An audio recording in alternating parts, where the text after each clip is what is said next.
या वर्षाच्या अर्थसंकल्पामध्ये सभागृहामध्ये 2 दिवस अतिशय चांगली चर्चा त्या ठिकाणी झाली आणि या चर्चेला उत्तर देण्याकरता बसा तुम्ही खाली बसा पहिली मी त्या ठिकाणी खाली बसा खाली बसा। सभागृहामध्ये जवळपास त्या 2 दिवसामध्ये 75 सन्माननीय सदस्यांनी होऊ दे ना एवढं झाल्यावर होता आणि त्या 75 सदस्यांचं मी सर्वांना मनापासून धन्यवाद देतो।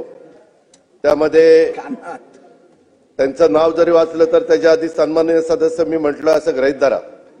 सन्माननीय सदस्य भास्करराव जाधव, राजन नाईक, अर्जुन खोतकर, विजय वडेट्टीवार, प्रकाश सोळंकेजी, जितेंद्र आव्हाडजी, सीमाताई हिरेजी, अमीन पटेलजी, रमेश बोरनारेजी, जयंत पाटीलजी, छगन भुजबळजी, सुनील प्रभूजी, सिद्धार्थ सिरोळेजी, चंद्रदीप नरकेजी, सुनील शेळकेजी, नितीन राऊतजी, अनुराधा चव्हाणजी, शेखर निकमजी, रोहित पवारजी, सुहास बाबरजी, राजेश पवारजी, बाबाजी काळेजी, गोपीचंद पडकरजी, मंजुळा गावितजी, अनिल मांगुळकरजी, राजू खरेजी, विक्रम पाचपुतेजी, कैलास पाटीलजी, सत्यजित देशमुखजी, अभिजित पाटीलजी, किसनराव वानखेडेजी, हेमंत ओगलेजी, हरुण खानजी, देवराव भोंगलेजी, गजानन लवटेजी, देवेंद्र कोठेजी, अनंत नरजी, प्रवीण स्वामीजी, संजय देरकरजी, दुसऱ्या दिवशी अमित देशमुखजी, प्रवीण दटकेजी, वरुण सरदेसाईजी, दिलीप लांडेजी, संदीप क्षीरसागरजी, सुलभा खोडकेजी, संजय मेश्रामजी, सुधीर मुनगंटीवारजी, सिद्धार्थ खराजजी, बापूसाहेब पठारेजी, राजेंद्र गावितजी, सना मलिकजी, विश्वजीत कदमजी, सुरेश धसजी, विजय शिवतारेजी, मोहम्मद इस्माइल अब्दुल खलीकजी, विजय सिंह पंडितजी, ज्योति गायकवाडजी, रोहित पाटीलजी, रईस शेखजी, मनीषा चौधरीजी, श्रीजय चव्हाणजी, निलेश राणेजी, चंद्रकांत नवघरेजी, मनोज जमसुतकरजी, स्नेह दुबेजी, मुरजी पटेलजी, अमशा पाडवीजी, हिराबान खोसकरजी, अशा अनंत तिडकेजी, मनोज कायंदेजी, अमोल जावळेजी, काशीनाथ दातेजी, विनोद अग्रवालजी, संजय उपाध्यायजी, अशा जवळपास 74 ते 75 सन्माननीय सदस्यांनी त्या ठिकाणी चर्चेमध्ये 2 दिवसामध्ये भाग घेतला आणि बहुतेक राज्याच्या आजपर्यंतच्या अर्थसंकल्पाच्या चर्चेच्या बद्दल भाग घेणाऱ्यांची संख्या ही यावेळेस सर्वात जास्त होती।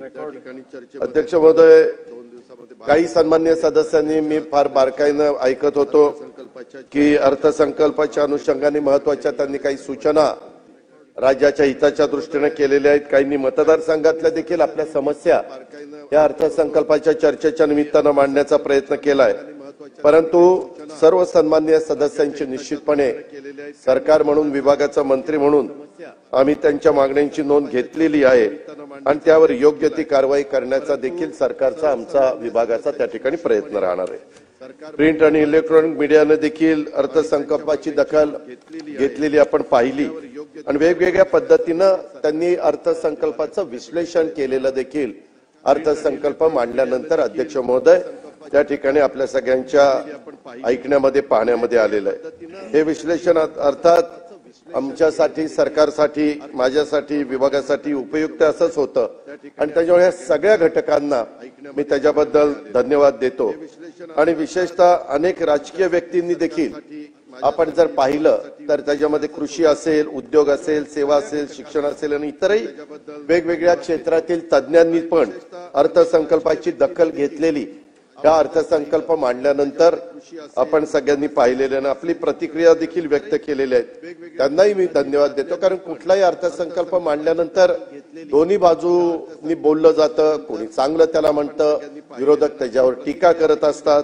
अशा पद्धतीचा आजपर्यंतचा गेल्या राज्याची निर्मिती झाल्यापासूनचा अनुभव आहे। अध्यक्ष महोदय, एकंदरीतच यावेळी अर्थसंकल्पाचं स्वागताचं आणि कौतुकाचं प्रमाण हे वेगवेगळ्या पद्धतीचं आपल्याला पाहायला मिळालं आणि त्याच्यामुळं निश्चितपणे आमच्यासारख्याला पण ऊर्जा मिळते, कारण आम्ही जे काम करतोय, सरकारने जे प्रचंड मोठ्या संख्येने अध्यक्ष महोदय यावेळेस महायुतीच्या सरकारला त्या ठिकाणी निवडून दिलेलं आहे, असलं न भूतो न भविष्यती अशा प्रकारचं बहुमत हे मला नाही वाटत पुढं कधी कुणाच्याही कारकिर्दीमध्ये मिळेल।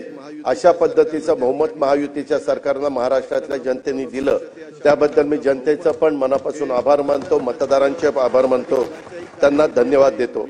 अध्यक्ष महोदय, महायुतीच्या सन्माननीय सदस्यांनी कौतुक करणं मी त्या ठिकाणी समजू शकतो, कारण ते आमच्या सरकारमध्ये पाठिंबा देणारे सगळे घटक आहेत. परंतु समोरनं आता भास्करराव इथं नाहीयेत, परंतु भास्करराव असतील किंवा काही सन्माननीय सदस्यांनी देखील अर्थसंकल्पाचं त्या ठिकाणी कौतुक केलं. त्याच्या मागचं कारण काय, खरोखरीच त्यांनी मनापासून त्याचं कौतुक केलंय का अजून त्याच्या पाठीमागे काही वेगळी भावना आहे? परंतु एकंदरीत हे सगळं कौतुक केल्यानंतर माझ्यासारखा कार्यकर्ता अध्यक्ष महोदय भारावून त्या ठिकाणी गेलेला आहे. जयंतराव आता नाही आहेत, परंतु सन्माननीय सदस्य जयंतराव पाटील साहेब नेहमीच त्यांच्या स्वभावाला अनुसरून कौतुकाला एक उपरोधात्मक अशा प्रकारची झालर देण्याचा त्या ठिकाणी प्रयत्न करत असतात.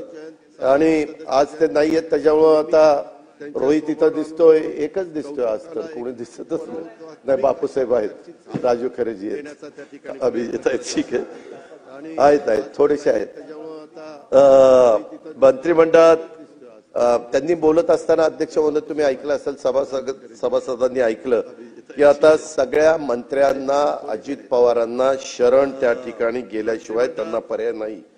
मला एक कळत नाही, ते इतक्या वेळेला अर्थमंत्री होते, मग अर्थमंत्री ज्यावेळेस अर्थसंकल्प सादर करतात त्यावेळेस काही त्या बाकीच्या मंत्र्यांनी काय त्या अर्थमंत्र्यांना शरण जायचं असतं का? खरं त्यांच्यासारख्या व्यक्तीकडनं अशा प्रकारची अपेक्षा शरण जाणं किंवा इतर काही गोष्टीचा उल्लेख, शब्दांचा उल्लेख करणं अध्यक्ष महोदय हे काही बरोबर नाही. शेवटी आम्ही सगळ्यांनी नेहमीच राज्याचे मुख्यमंत्री देवेंद्रजी असतील, उपमुख्यमंत्री एकनाथरावजी असतील, मी असेल किंवा आमच्या मंत्रिमंडळातले सगळे मंत्री, राज्यमंत्री असतील, हे सगळे आम्ही सांगतात की आमचे सगळ्यांचे एकी आहे, आमच्यामध्ये कुठेही वाद नाहीयेत. परंतु वेगवेगळ्या पद्धतीनं तशा प्रकारच्या बातम्या रंगवण्याचा प्रयत्न अध्यक्ष महोदय त्या ठिकाणी केला जातो, परंतु त्याला काही अर्थ नाही हे देखील मी या निमित्ताने सांगेन. एकंदरीतच हा अर्थसंकल्प मांडत असताना काहींनी अशी पण टीका केली, बडा घर पोकळ वासा, असं काही जण तमले, काही जण म्हणले मारल्या थापा भारी केला महाराष्ट्र कर्जबाजारी, असंही काहींचं म्हणणं आहे. मी या सगळ्यांच्यावर अध्यक्ष महोदय येणार आहे, कारण काही काही जण पहिल्यांदाच आमदार झालेले किंवा कदाचित अर्थ कारणाची जास्त माहिती नसेल म्हणून त्यांनी तशा पद्धतीनं वक्तव्य केलं असेल. परंतु काही लोकांनी काही लोकांनी अर्थसंकल्पाचा विचार करून सादर केलेला संतुलित अर्थसंकल्प आहे अशा प्रकारची पण प्रतिक्रिया ही राज्यामध्ये उमटलेली आपण त्या ठिकाणी पाहिली. माझा उत्साह वाढवण्यासाठी मला एकच म्हणावंसं वाटतं अध्यक्ष महोदय, ऐकल्याशिवाय दुनियेच्या झाली जरी बदनामी, हे काय कमी मजेसाठी मी तुम्हा आवडलो आहे, अशा पद्धतीचा अध्यक्ष महोदय एकंदरीत परिस्थिती. कारण एकीकडे शिव्या द्यायच्या, एकीकडे बोलायचं, पुन्हा थोडं कौतुक पण करायचं, एकीकडे मारल्यासारखं करायचं, असं करायचं. नाही, चांगली लोकशाही आहे. आपण आला त्याबद्दल धन्यवाद. अध्यक्ष महोदय 12 मार्चला स्वर्गीय यशवंतराव चव्हाण साहेबांचा जयंतीच्या दिवशी मी सकाळीच कराडला गेलेलो होतो आणि प्रीती संघावर जाऊन त्यांच्या समाधीचं दर्शन घेतलं, त्यांना अभिवादन देखील केलं. ते ज्या विचारसरणीनं जीवन जगले म्हणजे स्वर्गीय चव्हाण साहेब, त्याच विचारसरणीनं अध्यक्ष महोदय मी आजही माझं जीवन जगतोय आणि यापुढे देखील जगत राहीन हा माझा विश्वास मला त्या ठिकाणी निश्चित आहे. चव्हाण साहेबांच्या कृष्णाकाठ अनेक सन्माननीय सदस्यांच्या पैकी ज्यांना वाचनाची आवड आहे त्यांनी कृष्णाकाठ हे आत्मचरित्रात एक छान आठवण स्वतः चव्हाण साहेबांनी त्या काळामध्ये सांगितलेली आहे. त्यांच्या लहानपणी अनेक अडचणींना सामना करताना कधीतरी त्यांचंही मन निराश व्हायचं. अध्यक्ष महोदय शेवटी मनुष्य स्वभाव आहे, एखादं चांगलं काम करत असताना एखाद्या गोष्टीमुळे मन निराश झाल्यानंतर माणूस थोडासा नाराज होतो आणि अशा वेळी संस्कारानं श्रीमंत असलेल्या त्यांच्या आई पहाटेच्या जात्यावर दळण दळताना एक ओवी म्हणायच्या आणि त्या ओवी नेहमी चव्हाण साहेबांना प्रेरणा द्यायच्या. नका बाळांनो डगमगू, चंद्र सूर्यावरील जाईल ढगू. ही ओवी चव्हाण साहेबांना कायम धीर आणि संघर्ष करण्याचं बळ द्यायची.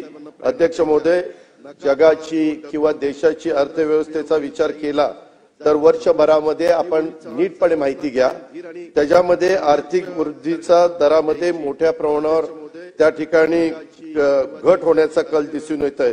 आणि त्याला आपलं पण राज्य अपवाद नाहीये, याची आम्हाला पण अध्यक्ष महोदय जाणीव आहे. अशा वेळेस हा अर्थसंकल्प सादर करणं हे आमची सगळी महायुतीच्या सरकारची एक आमच्या सगळ्यांच्या समोर आव्हान होतं आणि ते आव्हान अध्यक्ष महोदय आम्ही स्वीकारलं. आणि अशा वेळेस चव्हाण साहेबांच्या आई या ज्या काही ओवी त्या ठिकाणी म्हणायच्या त्या आठवल्या आणि मनात एक विश्वास वाटला की आलेल्या अडचणीचे ढग जातील आणि आकाश पुन्हा त्या ठिकाणी स्वच्छ होईल. त्यातून मिळालेल्या आश्वासनातनच आम्हाला पुन्हा विकसित महाराष्ट्राचा आणि शाश्वत आणि सर्वसमावेशक विकासाचा रोडमॅप ठरवणारा अर्थसंकल्प मांडला आणि या पुढच्या देखील वाटचालीमध्ये तशा प्रकारची सुरुवात त्या ठिकाणी केलेली आहे. समोरच्या बाजूनी अनेक वेगवेगळ्या गोष्टी सांगितल्या आणि त्याच्यामध्ये त्याच्यात राज्याचं कमी झालेलं डोई उत्पन्न आणि वाढलेला कर्जाचा भार, उद्योग क्षेत्रातील पिछेहाट अशा प्रकारचे मुद्दे विशेषतः विरोधी पक्षाच्या सन्माननीय सदस्यांनी त्या ठिकाणी मांडले. अध्यक्ष महोदय, मागच्या 5 वर्षात एक गोष्ट घडली, सर्वच राजकीय पक्ष तसे सत्ताधारी होते. अध्यक्ष महोदय, आता देवेंद्रजी मुख्यमंत्री आलेले आहेत. आताचा काळ जर सोडला तर हा मागचा काळ होता. मागच्या काळात 5 वर्षात हे समोरचे पण मंत्री होते, इकडचे पण मंत्री होते. त्यांचा 2.5 वर्ष काळ होता, इकडच्यांचा 2.5 वर्ष काळ होता. त्याच्यावर फार काही तुम्हाला कोणाला बोलण्याचा अधिकार राहत नाही. आता तुम्ही तो आव आणण्याचा प्रयत्न करताय तो तुमचा भाग आहे, पण असे जे काही तुम्ही मुद्दे मांडता, मग आता समोरच्या बाकावर बसलेल्या सन्माननीय सदस्यांनी ठरवायचंय का मागील 5 वर्षामध्ये प्रगती झाली नाही, 2.5 वर्षात सुरुवातीच्या काळामध्ये उद्धव ठाकरे साहेबांच्या नेतृत्वाखाली सरकार आलं, त्याच्यात काहीच प्रगती झाली नाही असं म्हणायचं का भास्करराव तुम्हाला? त्याच्यामध्ये कारण तुम्ही बोलत असताना वेगवेगळ्या पद्धतीनं त्या ठिकाणी बोलत होता आणि राज्य मागे गेलं. आमचं तरी म्हणणं आहे की राज्यात मागील 5 वर्षात पुढंच आपलं राज्य नेण्याचा प्रयत्न त्यांनी त्या ठिकाणी केला आणि त्यातल्या त्यात मागच्या 2.5 वर्षामध्ये राज्य पुढे जाण्याचा हा प्रगतीचा वेग हा अतिशय झपाट्याने होता, हे आपल्याला मान्यच करावं लागेल. हा झपाटा नसता तर तुम्ही हाताच्या बोटावर निवडून आलाच नसता. आज 20, 15, 10 म्हणजे काय, आणि काही काही तर किती मतांनी आले, काही काहींना तर अक्षरशः त्या बॅलेट पेपरनी वाचवलं. म्हणजे हे नशीबच आपलं समजा किंवा कुणाचं समजा, परंतु पोस्टल बॅलेटनी.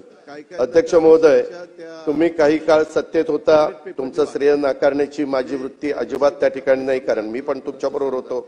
चांगल्याला चांगलं म्हणण्याचा स्वभाव हा आपला असला पाहिजे. महाराष्ट्राची ती परंपरा आहे. सुसंस्कृत महाराष्ट्र कसा असला पाहिजे हे अनेक आपल्या वरिष्ठांनी आपल्याला शिकवलेलं आहे. तुम्हाला मात्र मागच्या 5 वर्षात राज्याचा प्रगतीच केली नाही असं त्या ठिकाणी वाटतंय. आणि याचा विचार जर आपण केला तर कुठेतरी आपण आता काय बोलायचं हे तुम्हाला लक्षात येत नव्हतं का काय, मला काही कळलं नाही. अध्यक्ष महोदय, या सभागृहामध्ये अनेक सन्माननीय सदस्यांनी अर्थसंकल्पावरील बाबींची जाण आहे आणि त्यांनी मांडलेल्या मुद्द्यांना मी माझ्या परीने सविस्तर उत्तर देण्याचा त्या ठिकाणी प्रयत्न करणार आहे. तत्पूर्वी एक आव्हान मी विशेषतः माझ्या समोरच्या सन्माननीय सदस्यांना त्या ठिकाणी करतो. आपण अर्थसंकल्पाला जरूर त्या ठिकाणी दोष द्या, तो तुम्हाला अधिकार आहे, लोकशाहीमध्ये तो आहे. मला तो दोष दिला तरी मला काही वाटणार नाही, कारण मी अर्थसंकल्प मांडलेला आहे. पण या भावनेच्या भरात बोलताना जिव्हारी लागेल अशा प्रकारचं कोणावर अन्याय होईल अशा प्रकारे किंवा देशाच्या विकासात केलेल्या योगदानामध्ये कृतज्ञता ठरतील अशा पद्धतीची विधानं कृपया करू नयेत. मी त्या विधानाचा उल्लेख पण अध्यक्ष महोदय करत नाही, परंतु काही काहींनी बोलताना अशी काही उदाहरणं केली की आपण कुठं बोलतोय, काय बोलतोय, ह्या सभागृहाची परंपरा काय, याचाही ताळमेळ त्यांनी ठेवलेला नव्हता. सन्माननीय सदस्य इथं वडेट्टीवार साहेब आहेत, एकेकाळी ते राज्याचे विरोधी पक्ष नेते देखील होते, त्यावेळेस आम्ही त्यांच्याबरोबर काम करत होतो. परंतु त्यांनी भाषण करत असताना अध्यक्ष महोदय शेवटी भावनेच्या भरात स्मारक बांधा. अरे कुणाची स्मारक बांधा, कशाची स्मारक बांधा, नाहीतर 2019 मध्ये तुमची स्मारक बांधण्याची तयारी करा. 29 मध्ये कुणाची स्मारक? आम्हाला एवढ्या मतांनी निवडून दिलं म्हणून स्मारक बांधायला निघाला? काय आपण बोलतोय? उचलली जीभ लावली टाळ्याला. ही काय पद्धत झाली अध्यक्ष महोदय? असं ते बोलून गेले. एकेकाळी ते मंत्रिमंडळामध्ये माझे सहकारी पण होते. तर निवडणुकीत जय असतो, पराजय होत असतो, परंतु त्यामुळे अशा प्रकारची भाषा वापरणं किंवा 2024 मध्ये यांचा दारुण पराभव होऊन देखील आम्ही तुमच्याविषयी कधी स्मारक तुमची बांधा असं म्हणलं, म्हणण्याचं कारण पण नाही. परंतु अध्यक्ष महोदय, ही कुठली पद्धत की 2000 हो का, त्यांना जर अरे म्हणता येत असेल तर मलाही कार्य म्हणता येतं, परंतु आम्ही पण काही समंजस भूमिका घेतो. नको बाबा, राज्याची जनता बघत असते. आज 12-13 कोटी जनता हे सगळीकडे लक्ष त्या ठिकाणी देत असते. परंतु अध्यक्ष महोदय, काही तर हे बोलता बोलता हे सरकार पेडर रोड, मलबार हिल श्रीमंताचं आहे, गरिबांचं नाही. काय गरिबांचं नाही? उलट या सरकारने जास्तीत जास्त गरिबांना त्यांची गरिबी हटवण्याच्या करता प्रयत्न केलेला आपण सगळ्यांनी बघितला. जास्तीत जास्त डायरेक्ट लाभ देण्याचा प्रयत्न करणार महाराष्ट्राच्या निर्मितीनंतर हे पहिलं सरकार आहे. यांनी डायरेक्ट सभासदांना डीबीटी मध्ये पैसे त्या ठिकाणी दिलेले. हे कुणीच त्या ठिकाणी ह्याच्या पाठीमागच्या काळामध्ये केलेलं नव्हतं. अध्यक्ष महोदय, काही जण आवेशामध्ये भारतरत्न, पद्मविभूषण अशा सर्वोच्च सन्मानाने गौरवलेल्या आणि ज्यांच्याकडनं भारताच्या जडणघडणीमध्ये औद्योगिक विकासामध्ये मोलाचं योगदान मिळालेलं आहे, अशा सामाजिक क्षेत्रात, त्यातही आरोग्य क्षेत्रात ज्यांनी नेहमीच एक हात देण्याचं काम केलेलं आहे, त्या टाटा समूहाविषयी देखील आव्हान होईल अशा प्रकारचं वाक्य बोलून दाखवलेलं आहे. आणि त्या वाक्याचा उच्चार करणं देखील अध्यक्ष महोदय मला या ठिकाणी उचित वाटत नाहीये. टाटा समूहाविषयी एक आदराचं स्थान हे आपल्या देशाला पण आहे आणि आपल्या महाराष्ट्राला पण आहे आणि भारतीयांच्या मनामध्ये देखील आहे. आणि त्याच्यामुळं असे अनुद्गार आपल्यासारख्या काही सन्माननीय सदस्यांनी विरोधी पक्षाच्या काढणं, त्यांच्या मुखातनं ऐकल्यावर अध्यक्ष महोदय वाईट वाटतं. बोलण्याचा कोणाचा व्यक्तिगत अपमान होईल असं कोणी या सभागृहामध्ये बोलता कामा नये असंही मी त्या ठिकाणी म्हणेन. काही म्हणले की कुठं गेला तुमचा वादा, त्याच्यामध्ये असंही अनेकांनी भाषणात विचारलं. आणि स्मारक बांधण्याची आणि सन्माननीय व्यक्तींची अवमानाची भाषा करणाऱ्यांना अध्यक्ष महोदय, या चर्चेच्या निमित्तानं मी एवढं सांगू इच्छितो, जिसे निभा ना सकूं ऐसा वादा नहीं करता, जिसे निभा ना सकूं ऐसा वादा नहीं करता, जिसे निभा ना सकूं मैं बातें अपने ताकत से ज्यादा नहीं करता, मैं बातें अपने ताकत से ज्यादा. त्याच्यामध्ये अवकात होता, पण अवकात शब्द मलाच बरोबर वाटला नाही. त्याच्यामध्ये तमन्ना रखता हूं आसमान छू लेने की, तमन्ना रखता हूं आसमान छू लेने की, लेकिन औरों को गिराने का इरादा नहीं करता. जयतराव, तमन्ना रखता हूं आसमान छू लेने की. काय तुम्ही सगळेजण एवढ्याच कमी संख्येने आल्यामुळे मला हसू येतं आणि मला शेरशायरी सुचते. जयतराव,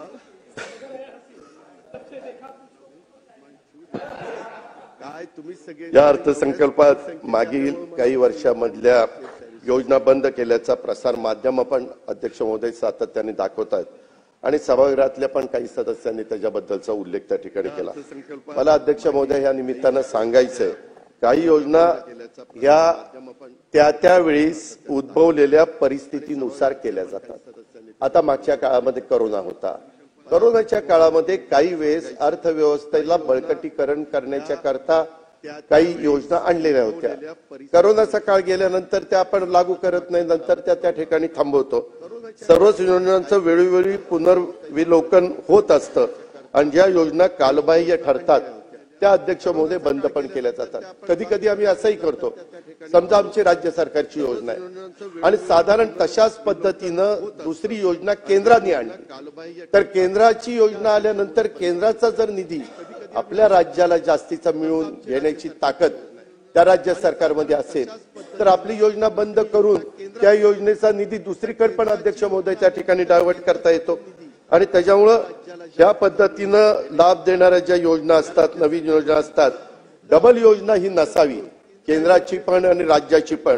आणि म्हणून राज्याचा खर्च वाचावा आणि कधी कधी मग आपण आपल्या योजना बंद करण्याचा प्रयत्न करतोय आणि याच्यामध्ये काही चुकीचं नाही.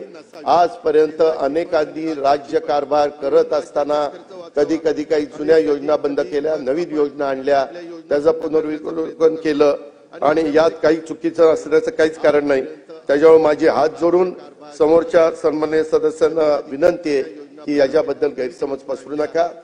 ज्या राज्याच्या हिताच्या समाजाच्या हिताच्या योजना आहेत त्या योजना काही झालं किती पडेल ती किंमत मोजावी लागली तरी हे महायुतीचं सरकार बंद करणार नाही। हा शब्द मी या उत्तराच्या निमित्तानं त्या ठिकाणी देऊ इच्छितो। अध्यक्ष महोदय, आम्ही हे चांगलं केलं आमचंच खरं असं सरदोपट उत्तर मी अर्थमंत्री म्हणून अजिबात त्या ठिकाणी देणार नाही। त्यापेक्षा अर्थसंकल्पामागील मुख्य विचार सांगण्याचा अध्यक्ष महोदय माझ्यासारख्या कार्यकर्त्याचा प्रामाणिकपणे प्रयत्न आहे। आपण सर्वांनी एक लक्षात घेतलं पाहिजे, आपल्या देशाचे पंतप्रधान नरेंद्र मोदी साहेबांनी एक लक्ष्य ठरवलेलं आहे की 2047 पर्यंत आपला देश विकसित राष्ट्राच्या पंक्तीत जाऊन त्या ठिकाणी बसलेला असेल। महाराष्ट्र विशेष करून मुंबई आणि ही देशाची आर्थिक राजधानी आहे आणि नेहमीच महाराष्ट्राच्या देशाच्या प्रगतीत पूर्वीपासून स्नेहाचा वाटा राहिलेला हा देशाने पाहिलेला आहे। त्यामुळे पंतप्रधान महोदयांनी आपल्या देशासाठी निश्चित केलेले जे काही लक्ष्य आहे ते गाठण्यासाठी महाराष्ट्र कुठे कमी पडणार नाही। स्वतः मुख्यमंत्री आणि त्यांचं अख्खं मंत्रिमंडळ या संदर्भामध्ये फार बारकाईने लक्ष ठेवून आहे आणि महाराष्ट्र सर्वांच्या पेक्षा या गोष्टीमध्ये जास्त योगदान देईल हे या अर्थसंकल्पाच्या माध्यमातून साध्य करण्याचा प्रामाणिकपणे प्रयत्न हा आमच्या महायुतीच्या सरकारने केला आहे आणि त्याच्यामुळे विकसित भारत आणि विकसित महाराष्ट्र हा मी 10 मार्चला सादर केलेला अर्थसंकल्पाचा अध्यक्ष महोदय मूळ गाभा होता। राज्याच्या खर्चाचा प्राधान्यक्रम हा गरजेनुसार अध्यक्ष महोदय बदलत असतो। यावेळी विकसित देश आणि विकसित महाराष्ट्रासाठी मी अध्यक्ष महोदय सभागृहालाही सांगतो, सभागृहाच्या माध्यमातून राज्याला देखील सांगतो की साधारण 5 आपण प्रमुख क्षेत्रांना प्राधान्य देण्याची आवश्यकता होती। त्याच्यामध्ये एक शेती होती, दुसरं उद्योग होतं, तिसरं पायाभूत सुविधा होत्या, चौथं रोजगार होता आणि 5वं समाजातील सर्व घटकांच्या करता विकासात्मक योजना या क्षेत्रावर विशेष लक्ष देण्याचा प्रयत्न हा आमच्या महायुती सरकारने अर्थसंकल्पामध्ये अध्यक्ष महोदय केलेला आहे। मला मुद्दाम सांगितलं पाहिजे की तुम्ही जर राज्याच्या दळणवळणाच्या सुविधेकडे सरकारचं विशेष लक्ष देतं आणि यापुढे पण देत राहील, हजारो कोटी काही लाखो कोटी रुपयाची कामं अध्यक्ष महोदय आमची त्या ठिकाणी चाललेली। मला एका गोष्टीची क्यू करायची वाटते विरोधी पक्षाची, काही विरोधी पक्षाची लोक विकास केव्हा होईल तर मोठे मोठे रेल्वे लाईन केल्या, मेट्रो केली, विमानतळ केली, पोर्ट बंदर केली, त्याच्यामध्ये नॅशनल हायवे केले, वेगवेगळे प्रकारचे समृद्धी महामार्ग, शक्तीपीठ महामार्ग अशा पद्धतीने केलं तर अध्यक्ष महोदय त्या ठिकाणी विकास होईल। आता विकास करायचा म्हटलं तर मला कुणी समोरच्यांनी सांगा की कॉन्ट्रॅक्टर न नेमता ते काम कसं करता येईल। काहींनी तर शहाणेपणा केला आणि सांगितलं हे कॉन्ट्रॅक्टर लोकांचं बजेट आहे। आता धन्य त्यांचं, काय म्हणजे काही कळतं का नाही काही मला त्यांना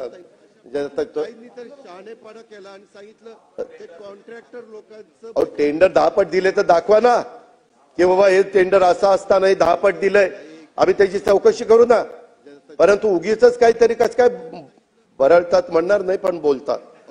अध्यक्ष महोदय, मला मुद्दाम सांगितलं पाहिजे, एक उदाहरण अध्यक्ष महोदय मी ह्या निमित्तानं राज्याला देतो। रस्त्यांचं जाळं वाढलं तर कंपन्यांच्या उत्पादकतेमध्ये वाढ होते हे सांगायला म्हणजे कुणी शेंबड पोरग देखील ते सांगेल। शेतकऱ्यांच्या वाहतुकीवरचा खर्च त्या ठिकाणी अध्यक्ष महोदय कमी होतो कारण रस्ते चांगले झाले। आता समृद्धी महामार्गावरून अनेक जण जातात, अटल सेतूवरून अनेक जण जातात, वेळेची बचत होते, कितीतरी कोस्टल रोड वरून जातात, बांद्रावरी सिलिंग वरून निघालं तर जिमखाना आपला पोलीस जिमखान्याला आपण 7 मिनिटांमध्ये येतो। कधी कुणी विचार केला होता का? अध्यक्ष महोदय, ह्या गोष्टी कराव्या लागतात काळानुरूप। जशा पद्धतीने लोकसंख्या वाढेल, जशा पद्धतीने लोकांची मागणी येईल, काय साधारण बदल केले पाहिजेत हे विजन तर राज्यकर्त्यांचं असलं पाहिजे अध्यक्ष महोदय, तर राज्य पुढे त्या ठिकाणी जाईल।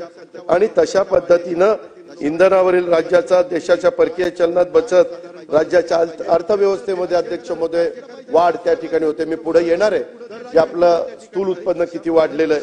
अध्यक्ष महोदय, एकंदरीतच अमृतकाल राज्य रस्ते विकास आराखडा 2025 ते 2047 मी सभागृहाला सांगतो, हा अर्थसंकल्प फक्त 1 वर्षाचा विचार करून आम्ही दिलेला नाहीये. उद्याची 5 वर्ष 2024 ते 29 आणि ती 5 वर्ष अशी आहेत की त्याच्यामध्ये कुणी जरी गमतीनं जरी म्हटलं की अमक्यानी मुख्यमंत्री व्हावा, तमक्यानी मुख्यमंत्री व्हावा, आम्ही पाठिंबा देतो. तुमच्याकडे माणसंच नाही, कशाचा पाठिंबा द्यायचा? 20 टाळकी असताना, 15 टाळकी असताना, 10 टाळकी असताना नाही. मग एक मिनिट, एक तसा नाही. तुम्ही पण बोलत असताना काही जण का बोलले? मी मगाशी पण म्हणालो होतो, मी नेहमी सन्माननीय सदस्यच म्हणतो. पहिल्यांदा तुम्ही नव्हता, परंतु सन्माननीय सदस्य भास्करराव जाधव आणि मग इतर सगळे सन्माननीय असं म्हणून तेवढं ते सन्माननीय असं नाही.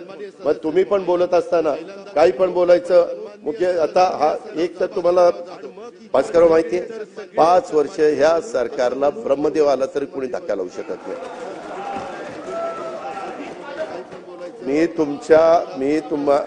मी अध्यक्ष महोदय हे सगळे बोलत असताना मी कधी त्यांना डिस्टर्ब केलं नाही. गप खाली मान घालून ऐकत होतो. ते मला इकडून मारत होते, तिकडून मारत होते. मी आपलं अध्यक्ष महोदय गरीब विचारच आहे ना, म्हणून तर इथं बसलो. अध्यक्ष महोदय, मला विश्वास आहे की एकंदरीतच आम्ही हा अर्थसंकल्प देत असताना आमचा संकल्प विकसित भारत आणि विकसित महाराष्ट्राचं उद्दिष्ट गाठल्याशिवाय राहणार नाही. या उत्तराच्या निमित्तानं मी महाराष्ट्रातल्या जनतेला सांगतो. कारण आज दिल्लीमध्ये देखील मोदी साहेब आहेत. आम्ही एखादा चांगला प्रोजेक्ट त्या ठिकाणी नेला तर ते त्याला प्रतिसाद देतात.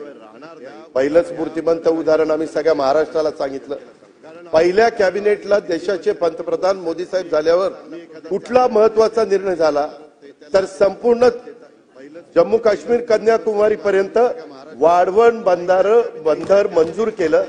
75,600 कोटी का 76,200 कोटी एवढे पैसे मंजूर केले.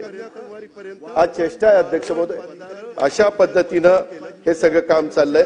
आणि मी सभागृहाला सांगेल, काही जण म्हणले शेतकऱ्यांचं बजेट नाहीये. कसं शेतकऱ्यांचं बजेट नाही? कृषीचा 23-24चा विकास दर 3.3% होता आणि आता आम्ही लोकांनी या सरकार गेले 2.5 वर्ष सातत्याने शेतकऱ्यांच्या पाठीशी उभं राहिलं. त्यामुळे 24-25 मध्ये कृषीचा विकास दर 8.7% गेला. 3 वरून 8.7%. कृषी क्षेत्रामध्ये AI तंत्रज्ञान, कृत्रिम बुद्धिमत्तेचा वापर हा आम्ही आणला. जयंतराव, तुम्ही तिथे गेला होता ना पाहायला, ते आपण अर्थसंकल्पामध्ये घेतलेलं आहे. त्याच्यामध्ये त्याला 500 कोटी रुपयाची तरतूद केलेली आहे. आम्हाला हो केलेली आहे.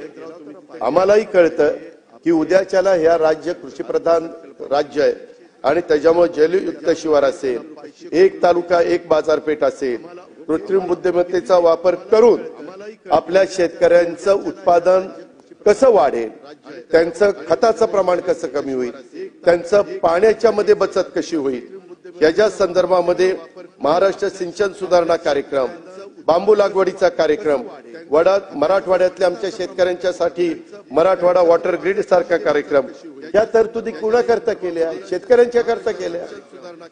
त्या दुसऱ्या कुणाकरता केल्या? या बळीराजाच्या करता केल्या. राज्यातला शेतकरी आपला मेहनती आहे आणि त्याला फक्त सरकारने पाठबळ त्या ठिकाणी दिलं पाहिजे. आणि आपण नेहमी म्हणतो की शेतकऱ्यांनी आधुनिकतेची कास धरली पाहिजे आणि ही AI ची सुविधा निर्माण करून देण्याची सरकारची जबाबदारी आहे आणि ती जबाबदारी वेळीच सरकारने त्या ठिकाणी ओळखली. आणि म्हणूनच पीक नियोजनाचा सल्ला देण्यासाठी आणि त्याची उत्पादकता वाढवण्यासाठी AI तंत्रज्ञानाच्या वापराला प्रोत्साहन सरकारने द्यायचं ठरवलेलं आहे.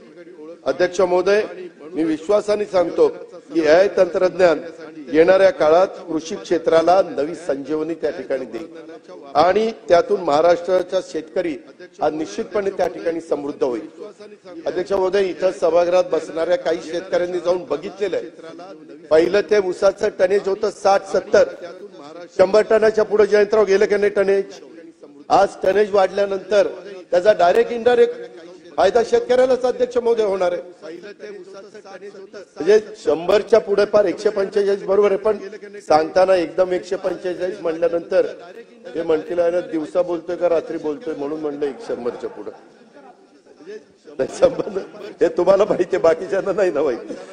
अध्यक्ष महोदय, सरकारवर बोजा पडतो ही गोष्ट खरी आहे, त्याच्यामध्ये थोडीशी तूट देखील वाटते, परंतु आम्ही विचारपूर्वक 45 lakh 3 horse power 5 horse power 7.5 horse पॉवरच्या शेतकरी वर्गाला आम्ही त्या ठिकाणी मोफत वीज देण्याचा निर्णय घेतला। हा शेतकऱ्यांच्या करता घेतला नाही, एआयचं तंत्रज्ञान विकसित करण्याच्या करता जसं आम्ही पावलं उचलली तशा पद्धतीने हाही महत्वाचा निर्णय आपण याची आठवण त्या ठिकाणी ठेवली पाहिजे की करोनामध्ये सर्व क्षेत्राची कामगिरी ढासळलेली होती, फक्त कृषी क्षेत्राने त्यावेळेस देशालाही तारलं आणि राज्यालाही तारलं, हे आम्ही अध्यक्ष महोदय कदापि विसरू शकत नाही। आणि म्हणूनच शेतकरी, शेती आणि राज्य सरकारच्या प्राधान्यक्रमानुसार महत्वाचा घटक हा आम्ही त्या ठिकाणी मानतो। आणि म्हणूनच हा अर्थसंकल्प मी कृषी क्षेत्रासाठी 9,700 कोटी रुपयाची भरीव तरतूद केली। अध्यक्ष महोदय, ही आज अर्थसंकल्प आहे, आपण बघितलेले पुरवणी मागण्या देखील पुढे जुलैमध्ये येतील, पुन्हा डिसेंबरमध्ये येतील, त्यावेळेस आम्हाला जिथं वाटेल, काही जण म्हणले अरे इथं तरतूदच केली नाही, अरे ती तरतूद जरी आता कमी झालेली असली तरी आम्हाला पावसाळी अधिवेशन आहे, दिवाळी अधिवेशन आहे, त्याच्यामध्ये देखील काही कामकाज दाखवलं पाहिजे, नाहीतर तुम्ही कसं कामकाजात भाग घेणार, कसं तुम्ही मुद्दे काढणार, त्याच्याकरता काही व्यवस्था करावी लागती। म्हणून ज्यांच्या मनामध्ये आपल्या भागाला कमी निधी दिला असं वाटत असेल तर त्यांना पुढे देखील निधी दिला जाणार आहे। कृपया गैरसमज त्यांनी करून घेऊ नये, विभागांनी करून घेऊ नये आणि त्या रिजननी पण त्या ठिकाणी करून घेऊ नये। अध्यक्ष महोदय, आज 9,700 कोटी रुपये देत असताना याच्यातनं शेतकरी सक्षम होईल याचा उल्लेख मी त्या ठिकाणी केला। त्याच्यामध्ये $1 ट्रिलियन इकॉनॉमी करण्याचं, जसं $5 ट्रिलियन करण्याचा पंतप्रधानांचा एक स्वप्न आहे, विजन आहे, तसं आमचं राज्याचं $1 ट्रिलियन करण्याचं स्वप्न आहे। आणि विकसित भारत, विकसित महाराष्ट्र करण्यात शेतकऱ्यांचा आणि शेती क्षेत्राचा देखील वाटा हा मोठा राहणार आहे। अध्यक्ष महोदय, मला खूप सन्माननीय सदस्यांनी असं सांगितलं की शेतकऱ्यांच्या करता काही दिलं नाही सरकारने। मी सुरुवातीला सांगितलं 8.7% कृषीचा विकास दर गेला, आम्ही कापूस खरेदी करता शेतकऱ्यांना मदत करतो, मगाशीच प्रश्न उत्तरामध्ये झालं। सोयाबीन खरेदी, अध्यक्ष महोदय, देशात सर्वाधिक विक्रमी 11,21,000 मेट्रिक टन खरेदी, आजपर्यंत कुठल्या राज्याने देशात एवढी खरेदी केली नव्हती। एवढी खरेदी आम्ही नाफेड आणि NCCF द्वारे केलेली। 5,092 कोटी रुपये आम्ही त्या निमित्तानं शेतकऱ्यांना दिले, 5,092 कोटी। धान खरेदी करता 1,380 कोटी रुपये अध्यक्ष महोदय त्या गरीब शेतकऱ्याला देण्याचा आम्ही प्रयत्न केलेला आहे। कांदा खरेदीला 350 कोटी रुपये अनुदान आम्ही दिलं। अध्यक्ष महोदय, दूध खरेदीला मी राज्याला सांगू इच्छितो, आतापर्यंत आम्ही 1,000 कोटी रुपये दिलेले आहेत आणि अजून त्यांच्या प्रस्ताव आले तर 300 कोटी देणार आहेत। 1,300 कोटी रुपये आमच्या राज्यातल्या दूध उत्पादक शेतकऱ्यांना दुधामध्ये 2 पैसे त्यांना अधिकचे मिळावे, कुठल्या सरकारने केलेलं होतं? 5 रुपये लिटरला जास्त द्यायचं। अध्यक्ष महोदय, हे शेतकऱ्यांच्या करता त्या ठिकाणी केलं। नैसर्गिक आपत्तीमध्ये आम्ही 6,000 कोटी रुपये शेतकऱ्यांना दिले। अध्यक्ष महोदय, मोफत विजेच्या करता 17,800 कोटी रुपये शेतकऱ्यांच्या करता दिले। नमो शेतकरी अभियान 6,060 कोटी रुपये आम्ही दरवर्षी देतोय। कुसुम योजना आणि मागेल त्याला सोलर पंप 150 कोटी रुपयाची योजना आहे, ते संपल्यानंतर अजून पैसे देण्याची आमची तयारी आहे। पोखरा 2.0 350 कोटी रुपये आम्ही शेतकऱ्याला सक्षम करण्याकरता देतो। स्मार्ट करता 310 कोटी रुपये देतो, मॅग्नेट करता 260 कोटी रुपये देतोय। पंजाबराव देशमुख व्याज सवलती योजना आणि त्याच्यामध्ये अध्यक्ष महोदय पीक कर्ज अल्पमुदत, त्याच्यामध्ये या सगळ्या ज्या व्याजामध्ये सवलती आहेत त्याच्यात एकंदरीत खर्च 1,550 कोटी रुपये आम्ही करतो। आज देखील राज्यातल्या शेतकऱ्यांना 0% व्याजाने पीक कर्ज देता यावं याकरता अध्यक्ष महोदय हा सगळा खटाटोप आहे। आणि त्याचा फायदा आता काही जण स्वतःच्या जिल्हा बँका चांगल्या चालवत नाही त्यांना बंदोबस्तच त्यांचा केला पाहिजे. कारण काही जण जिल्हा बँका जर चांगल्या चालू शकतात तर इतर कोण, आणि त्यांची नावं काढा, सगळे बंदोबस्तच त्यांचा केला पाहिजे. अध्यक्ष महोदय, मी एक सांगू इच्छितो, आम्ही शेतकऱ्यांना या पद्धतीनं करोडो रुपयाचा आधार दिलेला आहे आणि एवढ्यावरच आम्ही थांबणार नाही. ज्या वेळेस महाराष्ट्रातला कुठलाही जिरायत भागातला असेल, बागायती भागातला असेल, मराठवाडा, विदर्भ, उत्तर महाराष्ट्र, कोकण, पश्चिम महाराष्ट्र कुठलाही असेल, शेतकरी अडचणीत आल्यानंतर त्या शेतकऱ्याच्या मागे हे महायुतीचं सरकार मजबूतीनं त्या ठिकाणी उभं राहील. ज्या वेळेस आम्हाला गरज वाटेल तर आम्ही कृषी मंत्री शिवराज चव्हाण साहेबांच्याकडे जाऊ, त्यांची मदत घेऊ, अमित भाईंची मदत घेऊ, मोदी साहेबांची मदत घेऊ. परंतु कधी आमच्या शेतकऱ्याला तो शेतकरी वाऱ्यावर सुटलाय किंवा कोण त्याच्याकडे दुर्लक्ष करतोय अशा प्रकारची वेळ अध्यक्ष महोदय हे सरकार येऊन देणार नाही. मोदी साहेबांची मदत घेऊ. अरे बाबा थांब ना बाबा, थांब. हे पण घेण्याचा आम्ही त्या ठिकाणी प्रयत्न करू. जरा तुम्ही अध्यक्ष महोदय, जसं शेतीला आम्ही महत्व दिलं, मी मगाशी सांगितलं, शेतीबरोबर उद्योग याला पण आम्ही 5 ज्या महत्वाचे आहेत त्याला पण आम्ही महत्व दिलेलं आहे. अध्यक्ष महोदय, विकसित भारत आणि विकसित महाराष्ट्र संकल्पनेला पुढे घेऊन जात असताना उद्योग क्षेत्राला देखील प्राधान्य देण्याचा विचार या अर्थसंकल्पात अध्यक्ष महोदय आम्ही केला. स्वतः मुख्यमंत्री महोदय दावोसला गेलेले होते. 15,72,654 कोटीची गुंतवणूक होणार आहे. काही चेष्टा करतात की एवढे पैसे येणार, एवढी गुंतवणूक होणार. आजपर्यंत जे मुख्यमंत्री गेले ते गेल्यानंतर तिथे एमओयू होतात, 100% गुंतवणूक त्या ठिकाणी होत नाही. कधी कधी काही त्याच्यात अडचणी येतात, परंतु त्याच्यातनं फायदा तर राज्याचा होतो, त्याच्यातनं बेरोजगारी कमी व्हायला मदत होते, रोजगार निर्माण होतो. अध्यक्ष महोदय, राज्यात गुंतवणुकीचं पोषक वातावरण आहे. आपण थेट विदेशी गुंतवणुकीमध्ये देशात पहिले आहोत, हे तर क्लिअर सत्य आहे. अध्यक्ष महोदय, आता जर गुंतवणूक झाली नसती तर संपूर्ण भारतामध्ये महाराष्ट्र पहिला कसा राहिला असता हे यांना कळत नाही का? त्याच्यामध्ये मेक इन महाराष्ट्र याच्या माध्यमातून गुंतवणूक आकर्षित करण्यासाठी देखील अध्यक्ष महोदय आमचं लवकरच त्या ठिकाणी औद्योगिक नवीन धोरण येते, त्याचे आम्ही त्या ठिकाणी चर्चा करतोय आणि या पुढील 5 वर्षामध्ये आमचं विजन आहे. अध्यक्ष महोदय, आम्ही टार्गेट ठेवलेले, आम्ही उद्दिष्ट ठेवलेले, नेहमी मोठी त्या ठिकाणी उद्दिष्ट ठेवली पाहिजेत. साधारण 40 लाख कोटी रुपयाची गुंतवणूक 5 वर्षात आणि 50 लाख रोजगार निर्मितीचं टार्गेट या महायुतीच्या सरकारने आपल्या राज्याच्या करता ठेवलेलं आहे. अध्यक्ष महोदय, त्या दृष्टिकोनातनं जिथं कुठं काही अडचणी आल्या तर तिथं आम्ही लक्षही ताबडतोब घालतो. नवउद्यमींची ज्याला संख्या राज्यात मोठी आहे, केंद्र आणि राज्याकडून देखील त्याला बळ देण्याचा प्रयत्न अध्यक्ष महोदय आम्ही करतोय. काही सन्माननीय सदस्यांनी राज्यातील उद्योग बाहेरच्या राज्यात जाण्याचा मुद्दा उपस्थित केला. अध्यक्ष महोदय, अलीकडं मुख्यमंत्र्यांच्या अध्यक्षतेखाली कमिटी आहे, त्यांनाही सगळ्यांना माहिती आहे. त्याच्यामध्ये काही उद्योग आपल्याकडे यावं म्हणून आपण त्यांना रेड कार्पेट टाकतो. कधी काही राज्य आपल्यापेक्षा जास्त सवलती देतात, त्यावेळेस थोडंसं उद्योगपती इकडे तिकडे करतात. तरी पण आपल्या राज्य गुंतवणुकीच्या बाबतीमध्ये एक चांगलं राज्य म्हणून जगामध्ये, देशामध्ये आपल्या राज्याची त्या ठिकाणी ओळख आहे. आणि मी अगोदर स्पष्ट केलेले की आपण राज्य परकीय गुंतवणुकीच्या बाबतीत अव्वल आहे. परकीय गुंतवणूक आपल्या भागातले उद्योग बाहेर जाऊ नये याची पण पूर्ण दक्षता आम्ही घेतोय.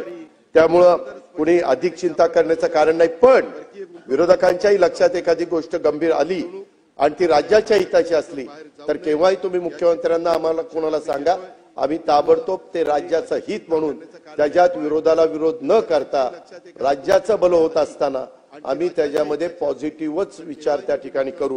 ही पण गोष्ट मी या निमित्तानं सांगतो. अध्यक्ष महोदय, राज्याचा विकास दर आता 7.5% असताना $1 ट्रिलियन इकॉनॉमीचं स्वप्न कसं पूर्ण होईल असं पण काही सन्माननीय सदस्यांनी विचारलं. मी मुद्दाम त्यांना लक्षात आणून देतो, सरकारने राज्यापुढे ठेवलेलं हे जे काही उद्दिष्ट आहे ते सरकार नेहमी तुम्ही प्रशासनाला आम्ही टार्गेट देतो. जसं आता मुख्यमंत्र्यांनी 100 दिवसाचा एक आम्ही कार्यक्रम हातामध्ये घेतलेला होता.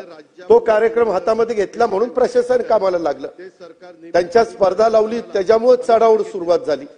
अध्यक्ष महोदय, खेळात जसं स्पर्धा असते तशा पद्धतीनं राज्यामध्ये देखील स्पर्धा असते आणि त्या पद्धतीनं आम्ही प्रशासनाला सतत कार्यरत ठेवण्याचा प्रयत्न या निमित्तानं करत असतो। त्यांना कुठंतरी आमच्या डोळ्यासमोरचं जे विजन आहे त्याच्यातनं त्यांना उद्दिष्ट देत असतो की बाबा तुमचं या वेळेचं उद्दिष्ट इतकं राहणार आहे आणि त्या पद्धतीनं ती यंत्रणा काम करत असते। दुसरा भाग म्हणजे राज्याचा गाडा चालवणाऱ्यांनी नेहमीच मोठी स्वप्न त्या ठिकाणी बघायची असतात। बारकी स्वप्न बघून काय उपयोग आहे अध्यक्ष महोदय? त्याच्यामध्ये स्वप्न मोठी बघितली पाहिजे आणि तो स्वप्न नुसती बघून चालत नाही, त्या स्वप्नांचा पाठपुरावा देखील करायचा असतो।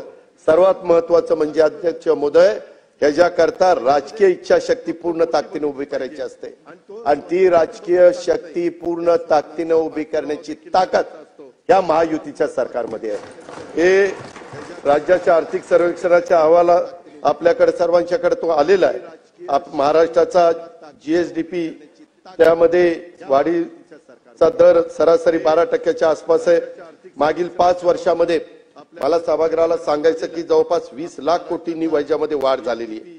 राज्याचा जीएसडीपी साधारण दरवर्षी 10% वाढतो, परंतु यावेळेस तो नॉमिनल ग्रोथ रेट कसा जास्तीचा होईल अशा पद्धतीचा आमचा सगळ्यांचा प्रयत्न आहे आणि त्याच्यामुळे दोन्ही बाजूच्या सन्माननीय सदस्यांनो आणखी एक गोष्ट लक्षात घ्या, महाराष्ट्राच्या जलद आर्थिक विकास आपल्याला सगळ्यांना करायचा आहे। त्यासाठी जिल्हा हा केंद्रबिंदू मानून जिल्ह्याची भूमिका आणि आर्थिक विकासाला गती देण्यासाठी महत्वाची ठरणार आहे आणि त्या दृष्टीनं जिल्हा वार्षिक योजने देखील अध्यक्ष महोदय आम्ही मोठी त्या ठिकाणी वाढ केलेली आहे। आज थोडी टीका सहन करूनही आम्ही राजकीय इच्छाशक्ती त्या ठिकाणी दाखवतो, म्हणूनच रस्ते बांधणीला आम्ही प्राधान्य दिलेले आहे, ज्याचा उल्लेख मी अर्थसंकल्पामध्ये देखील केलेला आहे। वाढवण बंदरासारख्या महाकाय प्रकल्पांना राज्याची कंबर त्या ठिकाणी कसलेली आहे, तिथं आम्ही उत्तम पद्धतीचं एअरपोर्ट करतोय। अध्यक्ष महोदय परवा मुख्यमंत्री आणि आमची काही चर्चा झाली, काही जगातल्या देशामध्ये पूर्णपणे एअरपोर्ट हे समुद्रात करतात, आपल्याकडे काही त्याच्यामध्ये वेगवेगळ्या पद्धतीनं काही नियम आहेत, परंतु अध्यक्ष महोदय काही एअरपोर्ट 3 धावपट्ट्यात तुम्ही पण त्या दिवशी बघितलं, एका 3-3.5 हजार एकरात 3 समुद्रात पूर्ण समुद्रात। अध्यक्ष महोदय काळानुरूप इतर देश जर वेगळे काही निर्णय घेत असतील आणि ते देशाच्या फायद्याचे असतील आणि त्याच्यातनं पर्यावरणाचा समतोल साधता येत असेल तर तशा पद्धतीच्या काही गोष्टी आपल्याला देखील कराव्या लागतील, अर्थात सगळ्या नियमांचं पालन करून पर्यावरणाचा समतोल त्या ठिकाणी साधून। अध्यक्ष महोदय या वाढवण बंदराला लाखो रुपयाची गुंतवणूक त्या ठिकाणी होते, लाखो रोजगार त्याच्यातनं निर्माण होणार आहे, ॲक्सिलरी व्यवसाय ह्याच्यातनं उभा राहणार आहे आणि हे बंदर जगातल्या 10 प्रमुख बंदरापैकी एक ओळखलं जाणार आहे। आपल्या जेएनपीटीच्या 3.5 पट मोठं, म्हणजे पहिल्या टप्प्यात तरी एवढं मोठं आहे। अध्यक्ष महोदय नवीन मुंबईमध्ये आंतरराष्ट्रीय विमानतळ सुरू होण्यासाठी मी सांगितलं होतं एप्रिल एंडला, परंतु मी कालच माहिती घेतली जून 2025 मध्ये डोमेस्टिक त्याच्यामध्ये विमान सुरू करण्याचा आमचा सगळ्यांचा प्रयत्न राहणार आहे आणि हे सगळं त्याच्या संदर्भामध्ये वेगवेगळ्या ठिकाणी आपण पोर्ट उभे करतोय, राज्यातल्या महानगरात मेट्रोचं जाळं आपण उभं करतोय, उद्योगाचे वेगवेगळे क्लस्टर्स आपण त्या ठिकाणी तयार करतोय, पायाभूत सुविधा प्रकल्पामुळे राज्यात उद्योगांना पूरक असं वातावरण अध्यक्ष महोदय या महायुतीच्या सरकारने तयार करायचं चालवलेलं आहे आणि आपल्या राज्यात विदेशी गुंतवणूक मोठ्या प्रमाणावर आकर्षित करण्याचं काम आम्ही करतोय आणि त्याला प्रथम प्राधान्य विदेशी गुंतवणूकदार पण महाराष्ट्राला देत आहेत। अध्यक्ष महोदय हे जसं करत असताना एक आम्ही सामाजिक न्यायाचा म्हणून आपण सर्वांनी कल्याणकारी राज्याची संकल्पना स्वीकारलेली आहे आणि त्याचा पाठपुरावा सातत्याने भारत देशाची निर्मिती झाल्यापासून महाराष्ट्राची निर्मिती झाल्यापासून आपण करतोय। जोपर्यंत मागे राहिलेल्या समाज घटकांना आपण संधी देत नाही, त्यांना बळ सरकारकडनं मिळणार नाही, तोपर्यंत विकसित महाराष्ट्राचं स्वप्न अध्यक्ष महोदय कदापि पूर्ण होऊ शकणार नाही आणि त्यामुळं अनुसूचित जाती आणि अनुसूचित जमातीच्या योजनांच्या करता देखील तरतुदीमध्ये वाढ करण्याचा निर्णय अध्यक्ष महोदय आम्ही घेतला।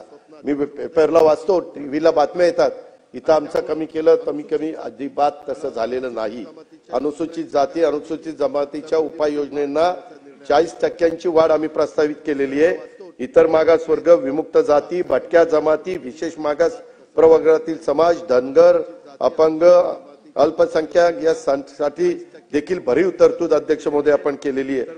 मला सांगायचंय 24-25 मध्ये अध्यक्ष महोदय अनुसूचित जाती घटक कार्यक्रमासाठी 15,893 कोटी रुपये होते आणि 25-26 मध्ये लाडकी बहीण योजना त्याच्यातली वगळून 18,698 कोटी रुपयाची तरतूद म्हणजे वाढलेली आहे ह्याच्यामध्ये.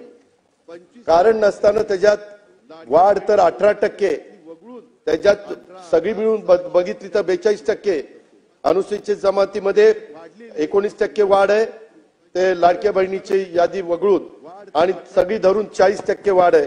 अध्यक्ष महोदय आदिवासी उपाययोजनाच्या धर्तीवर 22 योजना आम्ही गौरवी समाज आणि धनगर समाजाला त्या ठिकाणी देतोय. दिव्यांग व्यक्तींच्यासाठी आम्ही 1526 कोटी रुपयाची तरतूद त्या ठिकाणी केलेली.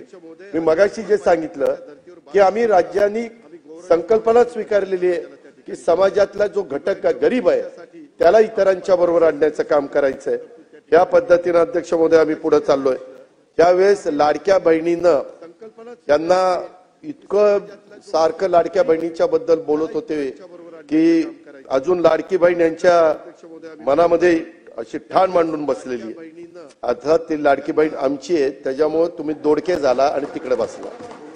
त्यामध्ये समोरच्या बाकावरून कठोर उपाययोजना करा, लोकांना खुश करण्यासाठी आश्वासन देऊ नका. अध्यक्ष महोदय आम्ही बघितलं ते गांडूळ असतं ना, गांडूळ ते इकडनं चालतं का तिकडनं चालतं कळतच नाही, ते दोन्ही बाजूनी चालतं असं सगळ्यांना वाटत असतं. तसं काही जण सन्माननीय सदस्य दोन्ही बाजूनी बोलतात. अध्यक्ष महोदय लाडक्या बहिणींच्या विषयी आम्हाला जी आपुलकी आहे, आदर आहे, याची आम्हाला जशी जाणीव तशी आमच्या लाडक्या बहिणींना पण जाणीव. अध्यक्ष महोदय काहींनी एका गोष्टीची समज झालं पाहिजे, विशेषतः आमचे पटोले साहेब यांनी, आईनंतर जर सर्वात कोणी त्याग करत असेल तर ती बहीण असते. हे तर खरं. बापाचं पण प्रेम जास्तीत जास्त मुलीवर असतं पोरापेक्षा आणि त्यामुळं भावावर तिची खूप माया असते. भाऊ कठीण परिस्थितीत असेल तर तिला त्याच्या काळजी असते आणि त्यामुळे ती कधी त्याच्या भावाला अडचणीत आणण्याची मागणी करत नाही. आणि आता एकंदरीत आम्ही जे बजेटमध्ये सांगितलेलं आहे काय झालं, 5 वर्ष वडेट्टीवार साहेब जाहीरनामा किती पुढच्या 5 वर्षाचा असतो ना, 5 वर्षाच्या करता आम्हाला 5 वर्षाकरता निवडून दिले. आम्ही हे देणार आहे. आम्ही कधीच कुणी नाही म्हणलं नाही, मुख्यमंत्री नाही म्हणले नाही, एकनाथ नाही म्हणले नाही, आदिती नाही म्हणले नाही. तुम्ही तर कोर्टात गेला होता, काहीतरी म्हणले ते बंद करा. काही जण म्हणले चुनावी जुमला आहे. चुनावी जुमला असताना काल होळीला 3,000 रुपये दिले, ही गोष्ट लक्षात ठेवा. आणि मी सभागृहाला एक गोष्ट सांगू इच्छितो की एकंदरीत ही योजना आणत असताना अध्यक्ष महोदय 2 GR आहेत. पहिला GR निघाला होता, नंतर आम्ही ते 60चं 65 केलं आणि दुसरा GR काढला. त्या संदर्भामध्ये हे सरकार गरीब घटकाच्या करता आहे. अध्यक्ष महोदय जी खुरपणीला जाणारी माझी महिला आहे, जी झाडू पोतना करणारी आहे, जी धुणं भांडी करणारी आहे, जी झोपडपट्टीमध्ये राहणारी आहे, जी दिवसभर काही भाजीपाला विकत घेऊन विकते आणि नंतर तिचं कुटुंब चालतं किंवा चूल पेटते, अशांच्या करता ही योजना आहे. त्या संदर्भामध्ये आमच्या घाई गडबडीत काही जण, काही भगिनी ज्यांची आर्थिक परिस्थिती चांगली आहे, अशा काही लिस्ट मध्ये आल्या. आम्ही त्यांना विनंती केलेली, मागे पंतप्रधानांनी पण ज्यांची परिस्थिती चांगली आहे त्यांनी उजाला गॅसचा फायदा घेऊ नये अशा पद्धतीने केलं. लाखो लोकांनी गॅस म्हणजे त्याचा फायदा घेतला नाही. अध्यक्ष महोदय त्या प्रकारे कधी कधी काही ठिकाणी थोडंसं झालेलं आहे. त्यामध्ये दिलेले पैसे कुणालाही परत घ्यायचे नाहीत. आम्ही कुठल्याही महिलेचे पैसे, भगिनीचे पैसे परत घेणार नाही. ही योजना चालू ठेवणार आहे. या योजनेला जो निधी लागणार आहे तो त्या ठिकाणी देणार आहे. परंतु ही योजना गरीब घटकातल्या महिलांच्या करता आहे। हे पण मी या उत्तराच्या निमित्तानं सभागृहाच्या मार्फत सर्वांना त्या ठिकाणी सांगू इच्छितो। कधी कधी योजना येते परंतु त्याच्यामध्ये काही गोष्ट लक्षात आल्यानंतर काही आपण दुरुस्ती करतो। आम्ही दुरुस्त करणार आहे, त्याच्यामध्ये बंद करणार नाही, त्याच्यात कुठेही गरीब महिलांच्यावर अन्याय करणार नाही। त्याला गरज आहे त्यांना 100% आम्ही देणारच, त्याबद्दल तसोबर पण आम्ही कमी त्या ठिकाणी पडणार नाही आणि या योजनेच्या साठी पुरेसा निधी निश्चितपणे आम्ही देणार आहोत। हे विश्वास मी माझ्या महाराष्ट्रातल्या तमाम बहिणींना या निमित्तानं देऊ इच्छितो। या योजनेचा वेगळा अर्थ जर आपण करायचं म्हटलं तर एक गोष्ट अध्यक्ष महोदय, काही काही योजना पुढे आल्यानंतर आम्हाला आठवतंय ही योजना ज्यावेळेस आम्ही दिली त्यावेळेस काही काही महिलांनी 1500 रुपयाचे ते जर आपण करायचं म्हटलं रक्षाबंधन राखीचं मटेरियल आणलं म्हणजे आणि त्याच्या पक्क्या राख्या तयार केल्या आणि त्याच्यातनं काहींनी पैसे कमवले। त्या महिला आपण देवेंद्रजी जायचो त्यावेळेस भेटायच्या की आम्हाला 1,500चे मला 20,000 रुपये झाले, माझे 18,000 रुपये झाले। त्या पद्धतीनं अर्थमंत्री म्हणून मी अरे थांबा ना जरा ऐका ना, झाला ताई तेच सांगतोय त्यांना। अर्थमंत्री म्हणून मी जेव्हा या योजनेकडे बघतो यामधून राज्याच्या अर्थव्यवस्थेला भविष्यात काय मिळणार आहे याचा पण विचार मुख्यमंत्री आणि आम्ही सगळेजण करतोय। त्याच्यामध्ये 1500 रुपये थेट रोख रक्कम भगिनीला मिळते। महिला सक्षमीकरणाचं एक मोठं पाऊल आहे। परवाच विधान परिषदेमध्ये आमचे गटनेते प्रवीण दरेकरांनी एक घोषणा केली, लाडकी बहीण योजनेचं अकाउंट उघडणाऱ्या बहिणींना मुंबई बँक 10 ते 25,000 रुपयाचं कर्ज देणार आहे आणि त्याला 1,500चा हप्ता, आपला जो हप्ता आधी ती त्यांना जाणार आहे तो त्यांनी त्या बँकेत भरायचा आणि त्यांना त्यांच्याप्रमाणे कुणाला 10,000 कुणाला 25,000। आणि राज्यात महिला आर्थिक विकास महामंडळासारखी संस्था आहे जिला सहकारी बँका आणि त्याच्यामध्ये आहेत। मी आपल्या सर्वांना एक नम्रतापूर्वक आवाहन करू इच्छितो की ज्या महिला छोटा मोठा व्यवसाय सुरू करायचा आहे त्यांच्यासारखी लाडकी बहीण योजनेत जोडून कर्ज योजना तुम्ही काढा, म्हणजे ही योजना केवळ मदतीची राहणार नाही, त्यामधून महिलांचं सक्षमीकरण करण्याच्या बाबतीत आणखी एक पाऊल त्या ठिकाणी पुढे टाकलं जाईल। आणि माझ्या माहितीप्रमाणे नागपूरला, विदर्भात तशा पद्धतीनं नागपूरलाच केलं गेलेलं आहे, कारण हा थोडका पैसा नाही। अध्यक्ष महोदय 45,000 कोटी रुपये आज महिलांच्या हातामध्ये जातात 12 महिन्यामध्ये। आज तो पैसा कुठल्या तरी छोट्या मोठ्या दुकानात जातो, काही ना काही महिलांच्या हातामध्ये पैसा राहतो, टिकून राहतो, खर्च होत नाही आणि ते बरोबर बचत करतात, कारण हा थोडका पैसा नाहीये। या माध्यमातून आमचं हेच धोरण आहे की बहीण सक्षम होईल, तिच्या कुटुंबाला हातभार लागेल आणि पैसा राज्याच्या अर्थव्यवस्थेत येऊन अर्थव्यवस्थेला देखील छोटं मोठं त्या ठिकाणी योगदान मिळेल। हे पण मी अध्यक्ष महोदय सांगू इच्छितो। महसूल तुटीच्या बद्दल बरंच अध्यक्ष महोदय त्या ठिकाणी बोललं गेलं। महसूल तुटीबाबत सभागृहात चर्चा पण झाली। राज्याचं कर उत्पन्न कमी झालंय, महसूल तूट दिसते का? तसा अजिबात झालेलं नाहीये, कारण आपण आकडेवारी बघितली तर सातत्याने महसुलामध्ये वाढ झालेली त्या ठिकाणी आपल्याला पाहायला मिळेल। जीएसटी आल्यापासून अध्यक्ष महोदय आपले करदाते वाढलेत, येणाऱ्या 2 वर्षात आणखी करदाते वाढतील आणि त्यामधून उत्पन्न वाढेल।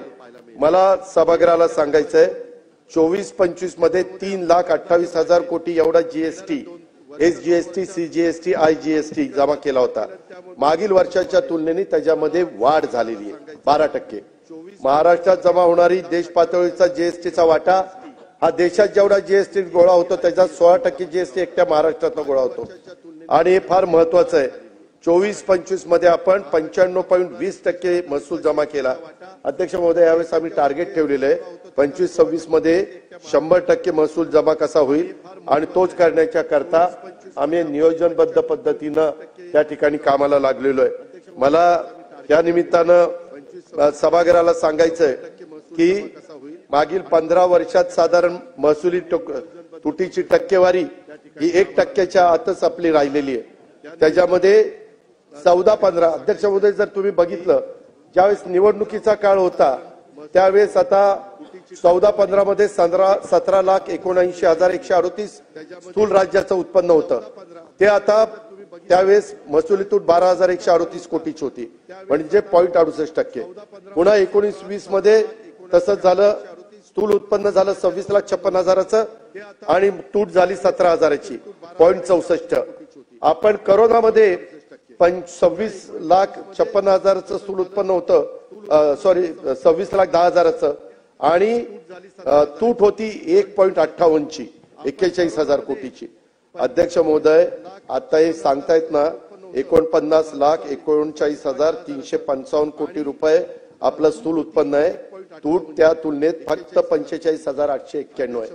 त्याच्यामुळं आपली आर्थिक आपण शिस्त यावेळेचा अर्थसंकल्प मांडत असताना आम्ही आर्थिक शिस्त लावण्याचा प्रयत्न केलेला आहे आणि 1% आत ठेवलेलं आहे. तुम्ही जर टक्केवारीचं बघितलं तर जयंतराव तुम्ही हसू नका, तुम्ही हे हसण्याचे दिवस नाही हे समजून घेण्याचे दिवस आहे. त्याच्यामुळं 49,41,355 आपलं स्थूल उत्पन्न असताना 45,000 महसुली तूट होती. त्याच्यामध्ये साधारण 0.93 हे त्याच्यामध्ये आलेली आहे. महसुली तुटीची जी कारणं आहेत ती राज्यकोषीय तुटीसाठी सुद्धा आहेत. आपण एकंदरीत FRBM नॉर्म्स मर्यादित आहोत. आपल्याला ज्या नॉर्म्स ठरवून दिलेल्या आहेत कुठेही नॉर्म्स अध्यक्ष महोदय आजपर्यंत या राज्यांनी मोडलेले नाहीत.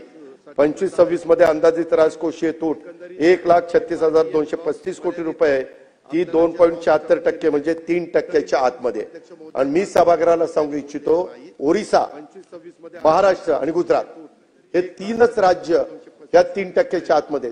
बाकी सगळे 4%, 3.5%, 5% कशी पण आहेत म्हणजे. आणि ही तिन्ही राज्य साधारण आपल्या केंद्रीय पंतप्रधान नरेंद्र मोदींच्या नेतृत्वाखाली काम करणारी ही राज्य. गुजरात घ्या, महाराष्ट्र घ्या आणि त्या ठिकाणी ओरिसा त्या ठिकाणी घ्या. अध्यक्ष महोदय एकंदरीतच पंतप्रधान नरेंद्र मोदींच्या हे ज्यावेळेस आपण करतो मागील काही वर्षाची स्थिती आपण बघितली तर अर्थसंकल्प हा सातत्याने तुटीचा त्या ठिकाणी असतो. या अर्थसंकल्पात पण मी 45,000 तूट दाखवलेली हे मी नाकारत नाही, परंतु नवीन योजनांच्यासाठी अर्थसंकल्पात तरतूद न करता पुरवणी मागण्यांकडून तरतूद करण्याचा पर्याय आमच्याकडे आहे. आणि पुरवणी मागण्यावर संपूर्ण राहता अर्थसंकल्पातच भरीव तरतूद करण्याचा पर्याय आम्ही यावेळी स्वीकारलेला आहे. कारण मागं एवढ्या पुरवणी मागण्या व्हायच्या आणि मग सगळे म्हणायचे की हे काय. असं असलं तरी अध्यक्ष महोदय राज्य उत्पन्नाच्या राज्यकोषीय तूट स्थूल उत्पन्नाच्या 3%च्या मर्यादेत ठेवण्यात आमचं सरकार त्या ठिकाणी यशस्वी झालेलं आहे आणि ही पण दक्षता आम्ही त्या बाबतीमध्ये घेतोय हे पण मला सभागृहाला सांगायचं आहे. अध्यक्ष महोदय काही सन्मान्य सदस्य म्हणतील तूट कमी करण्याच्या करता तुमचं काय चाललंय. मी तुटीचं समर्थन करतोय असा अर्थ कृपा करून सभासदांनी त्या ठिकाणी काढू नये. मागील 10 वर्षात राज्यकोषीय आणि महसुली तुटीचा अर्थसंकल्प मांडला गेलेला. काही वर्ष अपवाद आहे मी नाही म्हणत नाही. महसुली तूट कमी करण्यासाठी 2 पर्याय असतात. एक तर तुम्हाला तुमच्या उत्पन्नामध्ये वाढ केली पाहिजे आणि अनुत्पादन खर्चामध्ये त्या ठिकाणी कपात केली पाहिजे. उत्पादनामध्ये वाढ करण्याचा प्रयत्न केले तर गरिबांचा खिसा त्या ठिकाणी कापला जाईल. काय उत्पन्न अशी ओरड त्या ठिकाणी होते कारण मुद्रांक शुल्क रेडी रेकनरचा बाबत याच अधिवेशनात लक्षवेधी आणली. त्याच्या उत्पन्न वाढीला अध्यक्ष महोदय मर्यादा आहेत. आम्हाला जनतेला जास्त त्रास न देता आमचं उत्पन्न कसं वाढेल, काही ठिकाणी लिकेजेस असतील ते लिकेजेस कसे कमी होतील आणि कर चुकवेगिरी करतात त्यांना सगळ्यांना कराच्या प्रक्रियेमध्ये कसं आणता येईल. या राज्यात सर्व क्षेत्रात विकासाची कामं आहेत.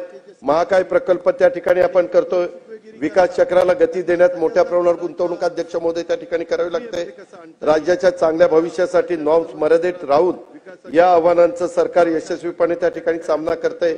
तेवढी ताकद आपल्या राज्य सरकारच्या अर्थव्यवस्थेमध्ये आहे आणि हे मी सभागृहाला पण सभागृहाच्या माध्यमातून राज्याच्या जनतेला सांगू इच्छितो.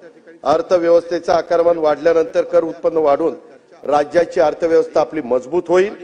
त्याच्यामध्ये राज्याची अर्थव्यवस्था चिंताजनक आहे असा कुठेही चुकीचा संदेश जाऊ नये. याची काळजी आपण सगळ्यांनी घेतली पाहिजे। खर्चावर देखील अध्यक्ष महोदय आम्ही नियंत्रण त्या ठिकाणी ठेवतोय, काही कठोर उपाययोजना आम्ही करतोय, त्यातून तूट कमी करण्याचा आमचा कटाक्षाने प्रयत्न आहे। कर चुकवेगिरीला आम्ही आळा घालतोय, त्याच्याकरता पावलं उचलतोय। अध्यक्ष महोदय, पूर्वी कर चुकवेगिरी केली तर त्याला अटक करण्याची तरतूद नव्हती, आता अटक करण्याची तरतूद आली। त्याने कर जर चुकवला तर, आणि अटकेची तरतूद झाल्यामुळे त्याचा सकारात्मक परिणाम हा कर भरण्यावर आता लोकांचा दिसू लागलेला आहे। मुद्रांक व नोंदणी फी, राज्य उत्पादन शुल्क, राज्य वस्तू सेवा कर याच्यात साधारण आम्ही टार्गेट ठेवलेले आहे की 15 ते 20 हजार कोटी रुपयाची वाढ कशी आपल्याला करता येतील। आणि सुदैवाने माझ्याकडे राज्य उत्पादक शुल्क पण विभाग आहे आणि जीएसटी पण आहे, त्याच्यामुळे मी तर याच्यामध्ये अतिशय काटेकोरपणे काम करणारे अध्यक्ष महोदय। आणि यापेक्षा जास्त कशी वाढ करता येईल आणि तूट कशी कमी करता येईल अशा प्रकारचा आमचा सगळ्यांचा प्रयत्न राहणार आहे, सरकारचा प्रयत्न राहणार आहे। अध्यक्ष महोदय, कर्जाचा आकडा मोठ्या प्रमाणावर वाढलेला अशा प्रकारचा मुद्दा सातत्याने एकदम आता कोणी सांगितलं 9,32,000 कोटी, खरंय की मागच्या तुलनेमध्ये 9 लाखाचा आकडा मोठा वाटतो, परंतु माग आपलं स्थूल उत्पन्न 8,500 लाख कोटी होतं, तेव्हा आपल्यावर कर्ज 1,81,000 कोटी रुपये होतं आणि आता 49,40,000 कोटी आपलं स्थूल उत्पन्न झाल्यावर त्या प्रमाणामध्ये आपलं कर्ज वाढलंय आणि ते 20% आतमध्ये अध्यक्ष महोदय आहे। देशाच्या सर्व राज्यांचं कर्जाचं सरासरी प्रमाण त्यांच्या स्थूल उत्पन्नाच्या 28% पर्यंत आहे, परंतु आपण साधारण 17%, 18%, 18.5% ठेवण्याचा प्रयत्न अध्यक्ष महोदय त्या ठिकाणी केलेला आहे। ही पण बाब मी या निमित्तानं लक्षात आणून देतो। आणि देशातील 3 राज्य गुजरात, ओरिसा, महाराष्ट्र यांचं कर्जाचं प्रमाण हे 20%च्या आतमध्ये। राज्याची आर्थिक परिस्थिती बाबत निराधार आरोप करून राज्याची आर्थिक परिस्थिती खालवल्याचं कृपा करून खोटं चित्र रंगवण्याचा प्रयत्न विरोधी सन्माननीय सदस्यांनी करू नये। त्याचा येणाऱ्या गुंतवणुकीवर थोडाफार नकळत परिणाम होतो, तो परिणाम आपल्या राज्यावर होऊन देण्याचं काम करू नये असं माझी त्यांना सगळ्यांना त्या ठिकाणी विनंती आहे। आणि अध्यक्ष महोदय, मी या निमित्तानं एकच सांगतो की जयंतराव ज्यावेळेस अर्थमंत्री होते त्यावेळेस राज्याचं स्थूल उत्पन्न 8.5 लाख कोटी होतं आणि कर्ज होतं 1,81,000 कोटी। आता ते उत्पन्न 832, 845, 848 6 पटीनं त्या ठिकाणी वाढलंय, 6 पटीनं, म्हणजे ते झालं 49,39,000 कोटी। म्हणजे जयंतराव ते समजा 18,18,90, 18,88, म्हणजे 10,80,000 कोटी कर्ज काढलं पाहिजे, तिथं आम्ही फक्त 9 लाख कोटी काढले, म्हणजे तुमच्यापेक्षाही चांगले आहे हो का? नाही ते देतो, तुम्हालाही देतो, हेही देतो आणि बाकीचंही बोलतो। नाही नाही, हे क्लिअर आहे मला राज्यात। तुम्ही अमित देशमुख साहेब, कदम साहेब, तुम्ही 2 फार हुशार माणसं ह्या सभागृहात आहेत, काँग्रेस पक्षाचे सन्माननीय सदस्य। हे क्लिअर आहे मला राज्यात तुम्ही। आणि अध्यक्ष महोदय, कदम साहेब, नाही ऐकतोय, भारतीय विद्यापीठाचं सगळं करून ठेवलं पतंगरावनी, त्याच्यावर तू नुसतं ऐकतोय। तू काय केलंय? तू फक्त ते टिकाव म्हणजे झालं, आणि टिकवण्याकरता जयंतरावांचा सल्ला घे कुठं काही कमी झालं तर। विद्यापीठाचं सगळं करून ठेवलं पतंगरावनी, त्याच्यावर ते वाढवलेलं अजून मला दाखवलं नाही। या सभागृहाच्या माध्यमातून मी राज्याला सांगू इच्छितो, अध्यक्ष महोदय, ज्याला कोणाला पुढे जायचंय त्यांना काही प्रमाणामध्ये कर्ज काढण्याचं धाडस दाखवावंच लागतं। शिल्कीमध्ये पूर्वीच्या काळामध्ये काही जण धंदा करत होते, आताच्या काळामध्ये कुठलेही राज्य घ्या, कुठलेही देश घ्या, हे त्या प्रमाणात जर कमी व्याजाने तुम्ही 1%, 2%, 3% व्याजाने तुम्हाला कर्ज जर मिळालं आणि त्याच्यातनं तुम्ही प्रकल्प उभा केला आणि तो प्रकल्प समजा आज झाला 1 लाख कोटीचा आणि 5 वर्षांनी तुमच्याकडे ते पैसे येणार होते, 5 वर्षांनी तो प्रकल्प जातो 2 लाख कोटीवर। मग आता 1 लाख कोटी रुपये, आता अटल सेतू पंतप्रधानांनीच भूमिपूजन केलं, पंतप्रधानांनीच उद्घाटन केलं। आज हा प्रकल्प इथून पुढे करायचा म्हटलं तर किती लाख कोटी मिळाला असं? अध्यक्ष महोदय, केवळ समृद्धी महामार्ग आज झाला, काही लोकांनी त्यावेळेस विरोध केला होता, आम्ही पण त्या विरोधामध्ये होतो, आम्हाला शेतकरी म्हणायचे नाही नाही आपल्याला विरोध करायचा आहे. मी जयंतराव आम्ही सगळेजण संभाजीनगरला त्या सभागृहात होतो. हे काही सातबारा वगैरे आणले होते. जेव्हा या महाराजांनी देवेंद्र फडणवीस साहेबांनी 4 पटीचं 5 पट केलं, सगळे आमच्याकडनं निघून तिकडे गेले आणि पैसे घेऊन मोकळे झाले. तसंच शक्तीपीठाचं होणार आहे. विरोध करू नका. विकास करायचा म्हटलं तर हवेमध्ये विमानतळ होत नाही. विकास करायचं म्हटलं तर हवेतनं रस्ते होत नाही. विकास करायचं म्हटलं तर हवेत शहरं होत नाही. हे आपल्याला जमिनीवरच करावं लागतं. फार तर काही बाबतीत पाण्यावर करावं लागतं, ज्याचा उल्लेख मी आता केला. त्याच्यामुळं एक आपण जरी विरोधी पक्षात असलो तरी विरोधाला विरोध करण्याची भूमिका सोडून द्या. विकास बाबतीमध्ये हातात हात घालून पुढे चला. त्या ठिकाणी कुठं आमचं चुकत असेल तर आम्हाला दाखवा, आम्ही चूक दुरुस्त करू. मी नेहमी सांगतो अध्यक्ष महोदय, जो काम करतो ना तो चुकतो, जो कामच करत नाही तो चुकल कसा? साला कामच करत नाही कसं चुकल कसा? आता कामच केलं नाही तर चुकायचा प्रश्न आलाच नाही ना. म्हणजे मी कोणाचं बोललो नाही, मी सांगतो इन जनरल सांगतो.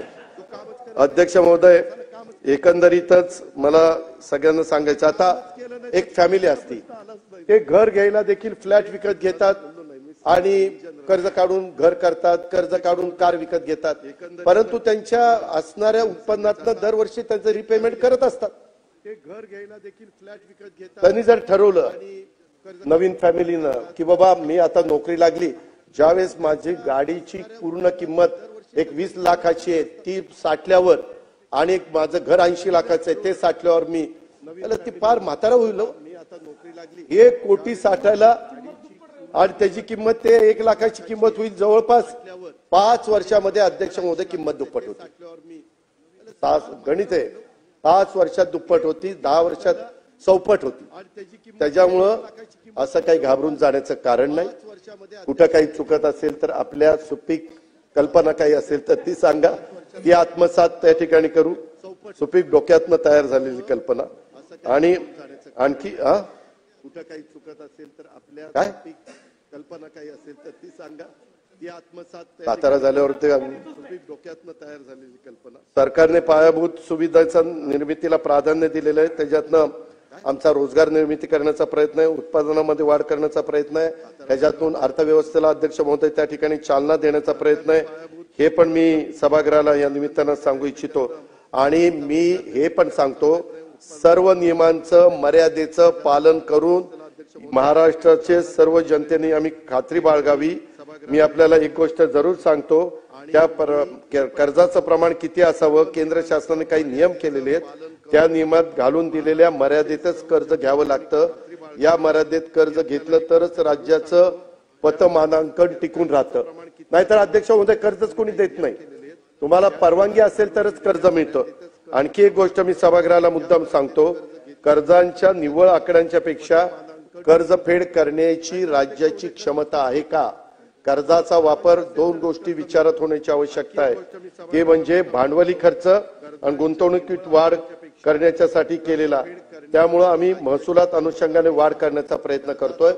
सातत्याने मुख्यमंत्र्यांना आमचा हाच प्रयत्न असतो, काढलेलं कर्ज हे भांडवली खर्चामध्ये कसं आपल्याला करता येईल. आणि रिझर्व्ह बँक, हेही ऐकून घ्या, रिझर्व्ह बँक ऑफ इंडियाने राज्याचा रिस्क अनालिसिस हा अहवाल त्या ठिकाणी प्रसिद्ध केलेला आहे. त्यामध्ये महाराष्ट्र हे सुदृढ आर्थिक निर्देशांकाचं पालन करणारं राज्य आहे. त्याच्यामध्ये हेल्दी फिस्कल इंडिकेटर्स हे जे आहेत ते फार आपले चांगले आहेत आणि त्याचा आपण विचार सगळ्यांनी केला पाहिजे. त्यांनी खरोखरीच आपल्या महाराष्ट्राला एक सदृढ राज्य म्हणून त्याच्यामध्ये आपला उल्लेख केलेला आहे. अध्यक्ष महोदय, व्याजाचं प्रदान देखील करत असताना आपण त्याच्यामध्ये मागील काही वर्षात आपण मेट्रो आणि इतर महत्वाचे रस्ते प्रकल्प ह्याच्यामध्ये मोठी गुंतवणूक केली. त्याच्यामुळे आपल्या स्थूल उत्पन्नामध्ये वाढ होण्याच्या मदत झालेली. 49 लाख कोटी कशामुळे झाले हे बघितलं तर एकूण कर्जातील वाढ म्हणजे राज्य कर्जाच्या खाईत गेल्या असं म्हणणं अतिशय चुकीचं आहे. मारल्या थापा भारी केला महाराष्ट्र कर्जबाजारी असं म्हणणाऱ्यांना तुमच्या काळात वाढलेल्या कर्जाचा देखील अधिविचार तुम्ही त्या ठिकाणी केला पाहिजे, हे पण मला या निमित्तानं सांगावंसं वाटतं. अध्यक्ष महोदय, मी आपल्याला सगळ्यांना एक गोष्ट सांगेन, मागील 15 वर्षात व्याज प्रदानाची महसुलीची जमीनची टक्केवारी जर काढली तर जयंतराव, तुम्ही अर्थमंत्री होता म्हणून तुमचं नाव घेतोय, महसुली जमा 1,21,286 कोटी रुपये होती आपल्या सुरुवातीच्या काळात आणि व्याज प्रदान आपण करत होतो 17,500 रुपये. आता आपलं उत्पन्न महसुली जमा झाले 5,60,964 कोटी आणि व्याज प्रदान करतोय आपण 64,000. त्या पहिल्या वर्षात तुमच्या काळात 14.43 व्याज प्रदान महसुलीच्या जमीनची टक्केवारी होती परत करायची 14%. आता आमच्या काळामध्ये 25-26 ला ती आली आहे 11.5%. म्हणजे तिथं देखील म्हणजे आपलं महसुली जमा पण आपली त्या मानाने चांगली वाढलेली आहे 5,60,964 कोटीची. तिथं पण कुठली तशी अडचण नाहीये. अध्यक्ष महोदय, राज्यांना अर्थव्यवस्थेला गती मिळावी म्हणून केंद्र सरकार पण राज्याला मदत करते, हे मला सभागृहाला सांगायचंय. केंद्र सरकारने 2021 पासून भांडवली खर्चासाठी विशेष सहाय्य योजना त्या ठिकाणी सुरू केलेली आहे. अध्यक्ष महोदय, योजना काय? खरं तर खुल्या आर्थिक धोरणाचा स्वीकार डॉक्टर मनमोहन सिंग यांनी केला, पण त्या 10 वर्षात पण त्यांनी ही योजना आणलेली नव्हती. ही योजना अशी आहे की राज्यांना 50 वर्ष मुदतीचं बिनव्याजी कर्ज द्यायचं. कोण देणार? केंद्र सरकार. 24-25 मध्ये मी आता अर्थसंकल्पामध्ये केंद्र शासनाने ही योजना सुरू ठेवलेली आहे आणि या योजनेअंतर्गत मार्च अखेर मुख्यमंत्र्यांचा आणि आमचा दोन्ही उपमुख्यमंत्र्यांचा 12,000 कोटी रुपये आम्हाला बिनव्याजी 50 वर्षाच्या परतफेडीनं कसे प्राप्त होतील. कारण ते 50 वर्षांनी 12,000 द्यायचे. त्या 12,000चं आम्ही काय करणार? पर्यटन स्थळाचा विकास करणार, आम्ही त्याच्यातनं रस्ते करणार, आम्ही त्याच्यातनं मेडिकल कॉलेज बांधणार, आम्ही त्याच्यामध्ये प्रशासकीय इमारतीची बांधकामं करणार, पाणी पुरवठा योजना करणार, नागरी सुविधांची कामं करणार. या भांडवली खर्चाची कामं आम्ही करणार. द्यायचेत कधी? 50 वर्षांनी. अध्यक्ष महोदय, ते 12,000 त्यावेळेस काही कोटी रुपये होती, पण आपल्याला त्यावेळेस द्यायचे फक्त 12,000. ही गोष्ट लक्षात घेतली पाहिजे. मला एवढंच सांगायचंय, केंद्राने ही योजना आणली नसती तर राज्यावर व्याज प्रदानाचं दायित्व वाढलं असतं. त्यामुळे केंद्र सरकारला, मोदी साहेबांना, त्यांच्या सरकारला मी मनापासून त्यांचा धन्यवाद देतो, आभार मानतो. आणि ही योजना 2020-21 पासून केंद्र सरकारने सुरू केलेली आहे. भांडवली खर्चात वाढ करणं, तोच सूत्र ठेवून महाराष्ट्र देखील त्या पद्धतीने अध्यक्ष महोदय प्रयत्न करतोय आणि त्याच्यामुळं हे कर्ज घेतलं तर उलट महाराष्ट्राचा त्याचा फायदाच आहे. अध्यक्ष महोदय, त्याच्यामध्ये टॅक्स जीडीपीचं प्रमाण ते पण मी आता सांगून तुमचा वेळ घेत नाही. अध्यक्ष महोदय, अर्थसंकल्पीय तरतुदीमध्ये काही विभागांना झुकतं माप दिलं. सारखं मागे देखील मी उद्धव ठाकरे साहेबांच्या मंत्रिमंडळात असायचो, राष्ट्रवादीला जास्त पैसे दिले, काँग्रेसला कमी दिले. नाही, असू द्या ना, पण ते विरोधक असलं की ते बोलावंच लागतं ना. म्हणून आता तुम्ही बोलला, तुम्ही पण बोलला, भाजपला इतके एक जे बोलले ते त्याच्यामध्ये अध्यक्ष महोदय काही विभागांना निधी देताना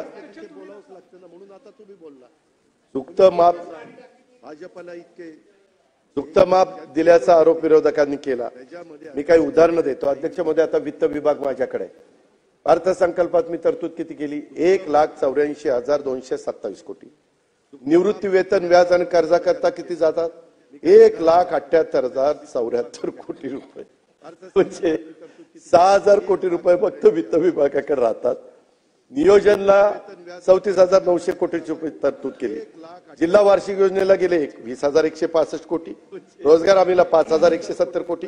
डोंगरी विकासाला पैसे गेले, स्थानिक विकास आमदार निधीला पैसे गेले, सगळे मिळून 27,790 कोटी गेले. अध्यक्ष महोदय, विभागाला पैसे गेले म्हणजे त्या मंत्र्याला ते खर्च करता येतात अशातला भाग नाही.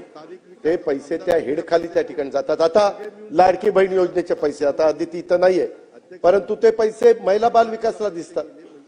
किंवा नमो, हे 6,060 कोटी रुपये आम्ही देतो वर्षाला, ते पैसे कृषीला दिसतात.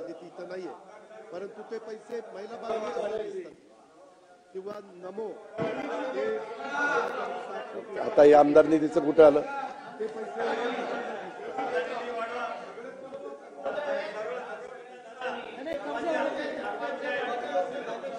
अध्यक्ष महोदय, त्याच्यामुळं अशा पद्धतीचा गैरसमज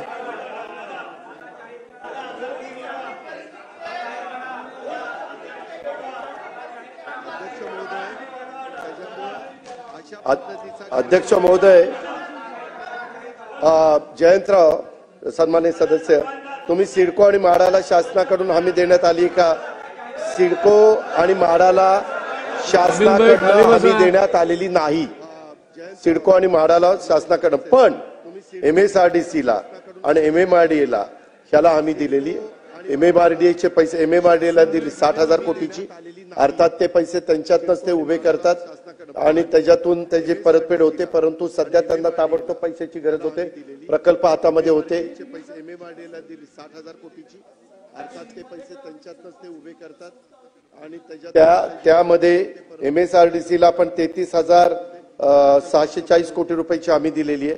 आणि एकंदरीतच या शासन हमी बाबत येलो बुक तुम्ही जर बघितलं तर त्याच्यामध्ये ती दर्शवलेली आहे, हे पण आपल्या लक्षात येईल.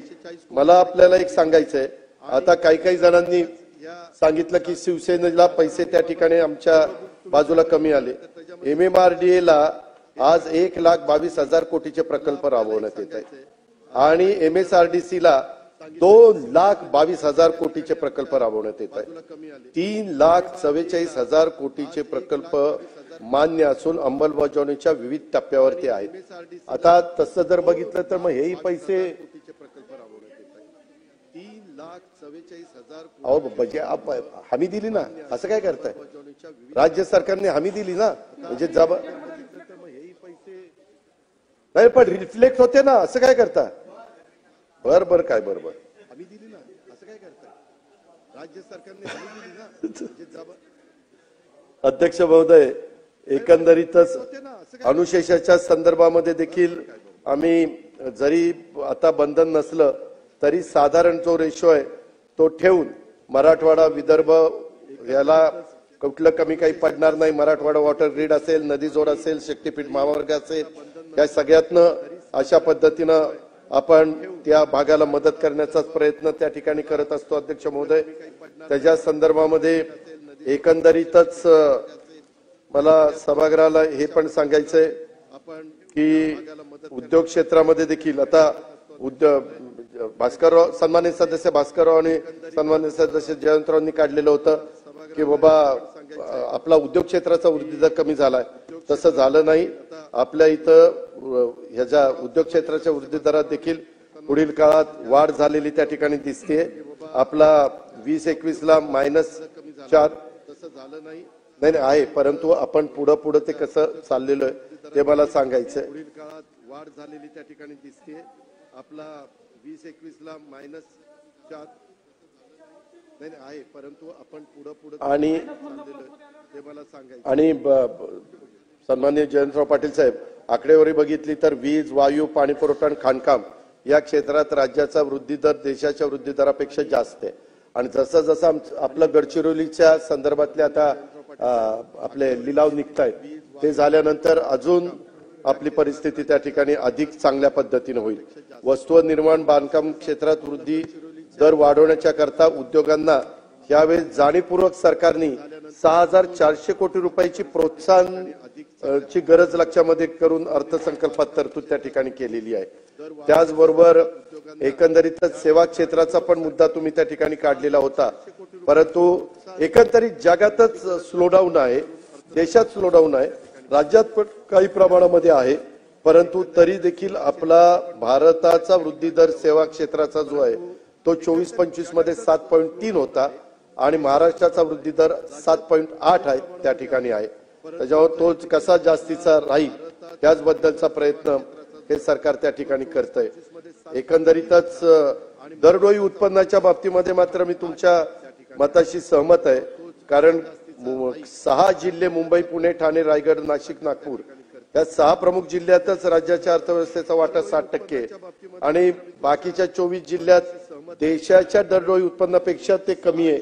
हे मान्य आहे, परंतु ते पूर्ववत आणण्याच्या करता आम्ही दरडोई उत्पन्नात वाढ करण्याच्या करता कृषी क्षेत्राला स्मार्ट, नंतर पोखरात 2.0 पाणी पुरवठ्याकरता विविध नदी जोड प्रकल्प, दळणवळणासाठी शक्तीपीठ महामार्ग, समृद्धी महामार्ग, गडचिरोलीला स्टील हब, विमानतळ विकास, जेटी विकास असे कार्यक्रम त्या ठिकाणी राबवले आणि यंदा डीपीसीला पण 20,165 कोटीची तरतूद केली. 2,000 कोटीनं डीपीडीसीचा गेल्या वर्षीच्या तुलनेत वाढवलेला आहे आणि त्याच्यामुळं आम्ही एवढ्यावरच आम्ही थांबलेलो नाहीये, तर कमी विकसित जिल्ह्यांमध्ये उद्योग क्षेत्राच्या वाढीसाठी अनेक प्रकारच्या सवलती ह्या देण्याचा कटाक्षाने राज्य सरकारचा प्रयत्न आहे.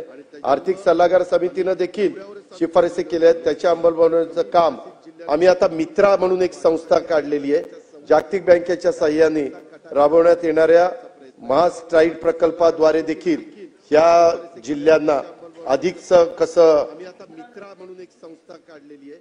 जागतिक माग होती, आता त्याच्यामध्ये थोडस काही लोक बदलले, त्याच्यात जिल्ह्यांना अधिकच कसं स्थूल उत्पन्नाचा जिल्ह्याचा वाटा मी त्या ठिकाणी सांगितलं, काही लोक बदलले त्याच्यात.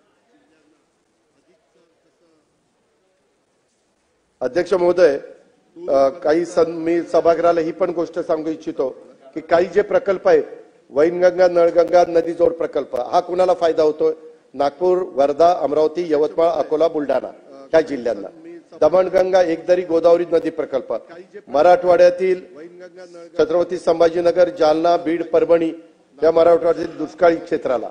दमणगंगा वैतरणा गोदावरी नदी जोड प्रकल्प नाशिक जिल्ह्यातला सिन्नर तालुका, पालघर जिल्ह्यातला मोखाडा, मराठवाड्यातलं जायकवाडी धरण क्षेत्र या भागाला त्याचा फायदा होतो. म्हणजे हे प्रकल्प हजारो कोटी रुपयाचे आपण ज्यावेळेस घेतो त्यावेळेस खरोखरीच ज्या भागाला मदतीची गरज होती तिथंच प्राधान्याने हे प्रकल्पाला आम्ही गती द्यायचा प्रयत्न करतोय. नार पार गिरणा नदी जोड प्रकल्प नाशिक जिल्ह्यातील कळवण, देवळा, मालेगाव आणि जळगाव जिल्हा. कोकण, उल्हास खोरे आणि वैतरणा खोरे गोदावरी खोरे नदी जोड, उल्हास खोरे आणि वैतरणा खोरेला याचा फायदा होतोय. कोकण ते कोकण, तुम्ही नेहमी म्हणता कोकणला, आणि खरंय त्याच्यामुळे उत्तरेकडील कुंडलिका, पाताळगंगा, उल्हास खोर, तसेच दक्षिणेकडील शास्त्री, मुचकुंदी व कोंदवली खोर याचा कोकण ते कोकण ह्या प्रकल्पाला त्याचा फायदा होतोय. वाढवण प्रकल्पाचा पालघर आणि ठाणे, नाशिक याला त्याचा फायदा होतो. शक्ती मार्गाचा वर्धा, यवतमाळ, हिंगोली, बीड, नांदेड, परभणी, धाराशिव, लातूर, सोलापूर, सांगली, कोल्हापूर, सिंधुदुर्ग या जिल्ह्यांना त्या ठिकाणी फायदा होतोय. अध्यक्ष महोदय, अशी पण टीका सन्माननीय सदस्यांनी केली की तुम्ही वेगवेगळी महामंडळं काढली परंतु त्यांना निधी दिला नाही. अध्यक्ष महोदय, महाज्योती असेल, सारथी असेल, बार्टी असेल, हे वेगवेगळी जी काही संस्था काढल्यात त्यांना निधी देण्याच्या बद्दलचा कटाक्षाने राज्य सरकारने प्रयत्न केलेला आहे आणि हे सरकार सामाजिक घटकांच्या सर्वच महामंडळांना ताकद देण्याचा प्रयत्न करत आहे. चालू वर्षात देखील ह्या सगळ्यांना पुरेशी आर्थिक तरतूद त्या ठिकाणी उपलब्ध करून दिली जाणार आहे. त्याबद्दल कृपा करून कोणी गैरसमज त्या ठिकाणी करून घेऊ नये. त्याचबरोबर करा निरा योजनेकरता देखील पाणी उपलब्धतेच्या योजनेच्या पर्यायाचा प्राथमिक आराखडा महामंडळाकडे प्रस्ताव आलेला आहे. 2 पर्याय आहेत. हे प्रकल्प नियोजनाबाबत 3 पर्याय सादर केलेले आहेत. त्याची छाननी करून कृष्णा पाणी तंटा लवादाची बंधनं विचारात घेऊन आर्थिक व तांत्रिकदृष्ट्या योग्य पर्यायासह प्रस्ताव सादर करण्याबाबत महामंडळाला सूचना दिलेल्या आहेत. मंत्री महोदयांनी पण तसं खाली आदेश दिलेले आहेत. मालवणच्या बद्दल तुम्ही छत्रपती शिवाजी महाराजांच्या स्मारकाचा बर्थडे बॉय तुम्ही मुद्दा उपस्थित केलेला होता. त्याच्यामध्ये साधारण राजकोट किल्ल्यावरती छत्रपती शिवाजी महाराजांचा आपण 60 फुटी उंचीचा पुतळा त्या ठिकाणी उभा करण्याचं काम लवकरच पूर्ण करतोय. महाराष्ट्र शासनातर्फे तो लोकार्पण करण्यात येणार आहे. स्टेनलेस स्टील आणि माइल्ड स्टीलच्या सांगाड्यावर तो आपण उभा करतोय. ब्राजच्या पुतळ्याचं काम ITI मुंबई येथे तज्ञांच्या तपासणीत सुरू आहे. पुतळा चिरकाल टिकेल अशा प्रकारे डिझाईन केलेला आहे आणि सदर बांधकाम साहित्याची तपासणी देखील त्रयस्थ संस्थेकडनं करण्यात येते. त्याच्यावर छत्रपती शिवाजी महाराजांचा अतिशय सुंदर, सुबक, प्रदीर्घ काळ टिकाऊ उत्कृष्ट दर्जाचं स्मारक सर्वसामान्य जनतेला सदैव प्रेरणादायी ठरेल, अभिमान वाटेल अशा पद्धतीने आपण ते निर्माण करतोय। आणि त्याच्यात पहिला मुख्यमंत्र्यांनी ते 100 दिवसात घेतलं होतं, परंतु घाई होईल म्हणून थोडं आपण त्याला मला वाटतं वेळ वाढवून दिलेला आहे या प्रकल्पाला। त्याचबरोबर बीड जिल्ह्याच्या संदर्भामध्ये विजयसिंह पंडितनं एक प्रश्न उपस्थित केलेला होता की तिथल्या विमानतळाचा, मी आजच त्याच्याबद्दल बोललेलो आहे। साधारण मी सांगू इच्छितो की जिल्हाधिकारी बीड यांनी याबाबतचा प्रस्ताव शासनाला पाठवला आहे। भूसंपादन राज्य केंद्र शासनाच्या विविध मंजुऱ्या याबाबत वेगाने त्या ठिकाणी काम करण्यात येईल। आणि बीडला काही झालं तरी मुख्यमंत्र्यांचा, दोन्ही आमच्या उपमुख्यमंत्र्यांचा प्रयत्न, तिथं विमानतळ किमान 3 किलोमीटर लांबीची तरी धावपट्टी असली पाहिजे अशा पद्धतीचं काम आपण करतो, जेणेकरून त्याचा डायरेक्ट इनडायरेक्ट फायदा बीड सारख्या जिल्ह्याला निश्चितपणे होईल। दिल्लीत पण मध्ये एक कार्यक्रम होता, मी आणि एकनाथराव शिंदे साहेब आणि उदय सामंत साहेब त्याला होतो। त्या अर्थसंकल्पात उल्लेख नसलेला गोष्ट आहे म्हणून मी ते निदर्शनास आणू इच्छितो की दिल्लीत जे मराठी साहित्य संमेलन झालंय त्यात नवी दिल्लीत राहणाऱ्या मराठी भाषिकांच्या करता एकत्र जमण्याच्या करता किंवा स्नेह मेळावे साजरे करण्याकरता सांस्कृतिक भवन उभारण्याचा संकल्प आम्ही बोलून दाखवला। मुख्यमंत्री महोदय, तो आपण या उत्तरामध्ये आम्ही आता त्या दृष्टीने कारवाई करण्याची आश्वासनाची आम्ही नक्कीच पूर्तता त्या ठिकाणी करू। तसंच क्रांतीवीर नानासाहेब पाटलांचं स्मारक, भारतीय स्वातंत्र्य लढ्यातील महत्वाचे क्रांतिकारक स्वातंत्र्य सेनानी प्रति सरकार स्थापन करणारे क्रांतीवीर नानासाहेब पाटील यांच्या जयंतीचे क्रांतीवीर चुकून मी म्हटलं क्रांतिसिंह, हे शतकोत्तर रौप्य महोत्सवी वर्ष आहे। स्वातंत्र्यपूर्व काळात ब्रिटिशांना त्यांनी लढा दिला। स्वातंत्र्य काळात संयुक्त महाराष्ट्र चळवळीत त्यांनी भाग घेतला। बीड मधून लोकसभेवर ते निवडून गेले। अशा या क्रांतिकारी व्यक्तिमत्वाच्या स्वातंत्र्य सेनानींचे त्यांच्या कर्तृत्वाला साजेचं स्मारक बहे तालुका वाळवा जिल्हा सांगली या ठिकाणी उभारण्यात येईल, हे पण मी या ठिकाणी जाहीर त्या ठिकाणी करतो। अध्यक्ष महोदय, बहे स्मारक बहे तालुका वाळवा त्याच्यामध्ये बहे त्याच्या संदर्भात चर्चा करून तिथल्या लोकांची मागणी आहे, जे काही चर्चा करून कुठं पुढं स्मारक तालुका वाळवा। अध्यक्ष महोदय, बीडला आता विमानतळ करतोय। अध्यक्ष महोदय, अर्थसंकल्प मांडण्यामागची माझी भूमिका मी स्पष्ट केलेली होती की सन्माननीय सदस्यांनी काही उत्तर द्यायचा पण प्रयत्न केला, पण काही खूप सदस्यांनी 76-75 सदस्य होते। काही मुद्दे आवश्यक ते बाबतीत त्यांचं म्हणणं पत्र देऊन त्यांनी मला कळवावं। त्यांच्या मतदारसंघातील समस्यांवर मार्ग काढण्याचा प्रयत्न आम्ही लोक आणि महायुतीचं सरकार निश्चित करेल। मी पुन्हा एकदा सर्वांना सांगतो की आपण मतभेद विसरून एक होऊन महाराष्ट्राला सर्व क्षेत्रात नंबर 1 वर आणण्याचा प्रयत्न त्या ठिकाणी करूया। एकंदरीतच वेगवेगळीची उत्तरं वेगवेगळ्या मान्यवरांनी त्या ठिकाणी दिलेली आहे। खूप जणांनी भास्करराव, सन्मानित सदस्य भास्करराव, जयंतराव, नानाभाऊ वडेट्टीवार या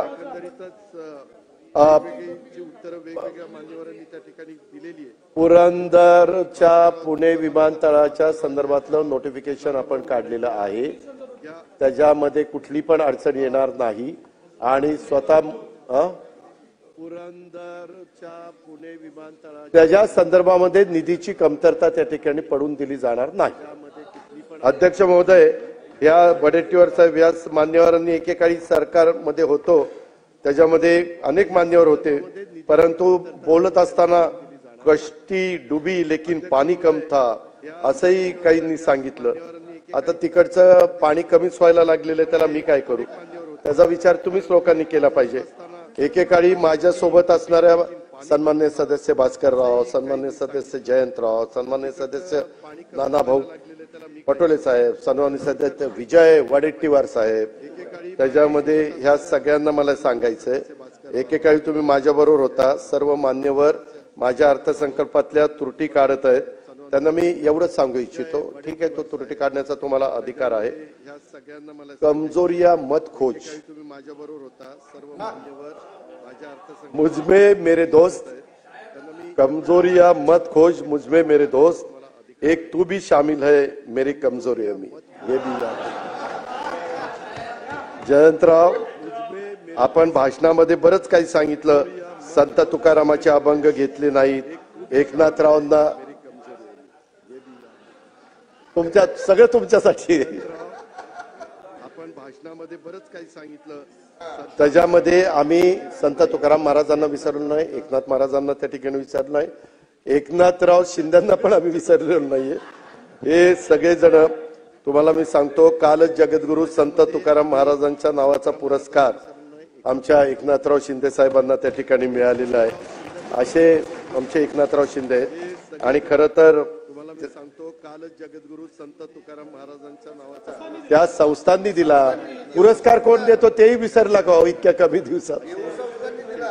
देव संस्थांनी. आणि खरं तर त्याच्यामध्ये आणखीन बऱ्याच काही गोष्टी आहेत अध्यक्ष महोदय, परंतु अहिल्यादेवींचं सांगितलं, सभागृहातच सांगितलं, स्वतः राम शिंदे साहेब त्याच्यामध्ये लक्ष घालतायत. राम शिंदे सांगतील तशा प्रकारे सगळं काम चालतं. सभापती महोदय म्हणजे ते सभापती महोदय, अध्यक्ष महोदय, त्याच्यामध्ये मी जयंतराव तुम्हाला आवडतात म्हणून संत तुकारामांचा तुम्ही सारखा उल्लेख केला. मी दोनच ओळी ऐकवतो. ज्याची खरी सेवा नाही भय त्याच्या जीवा, ज्याची खरी सेवा नाही भय त्याच्या जीवा, असं संत तुकारामांचे विचार आहेत. आमची सेवा करण्याची वृत्ती खरी आहे, त्यामुळं निर्भयाने आमची वाटचाल त्या ठिकाणी सुरू आहे. वस्तुस्थिती स्वीकारून राज्याला विकासाच्या दृष्टीनं पुढे नेण्याचा प्रयत्न आमचा मनापासूनचा आहे. जी आश्वासनं पूर्ण करता येतील सांगितलं ना अहो, पुण्याकरता जो विमानतळ करायचा आहे, उद्याची 50-100 वर्ष डोळ्यासमोर ठेवून त्या विमानतळाची जागा केंद्र सरकारच्या विभागाने फायनल केलेली आहे. तिथं विमानतळ जेवढा जलद गतीनं पूर्ण करता येईल तो करण्याचा महायुतीचे सरकारचे मुख्यमंत्री आणि दोन्ही उपमुख्यमंत्री त्यांच्या मंत्रिमंडळाचा मानस आहे. त्याच्यामध्ये अध्यक्ष महोदय, एकंदरीतच योजना वगैरे बंद करणार वगैरे असं काही आम्ही त्या ठिकाणी होऊन देणार नाही. ज्या योजना चालू ठेवणं गरजेचं आहे ते त्या ठिकाणी आम्ही करणारच.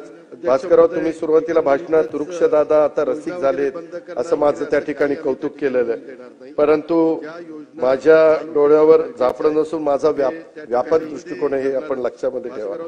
त्याच्यामध्ये स्वच्छ कोकणचा अर्थसंकल्प एकंदरीत मांडण्याच्या करता ह्या सगळ्या ज्या काही गोष्टी आहेत त्या सगळ्याचा आम्ही साकल्याने विचार करतोय. त्याबद्दल आपण काही काळजी करू नका.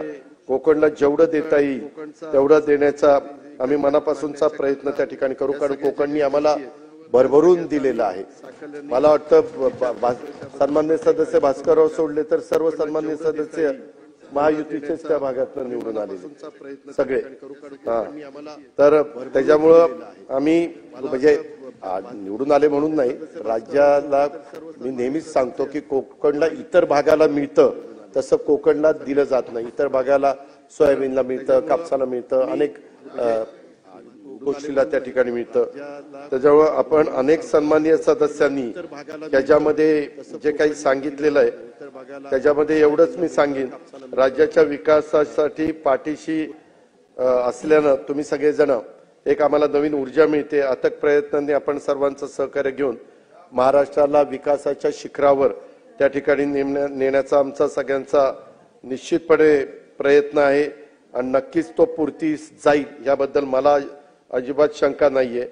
त्याच्या संदर्भामध्ये तमन्ना सच है तो रास्ते निकल आते हैं, तमन्ना सच है तो रास्ते निकल आते हैं, तमन्ना झूठ है तो बहाने निकल आते हैं, तमन्ना झूठ है तो बहाने निकल आते.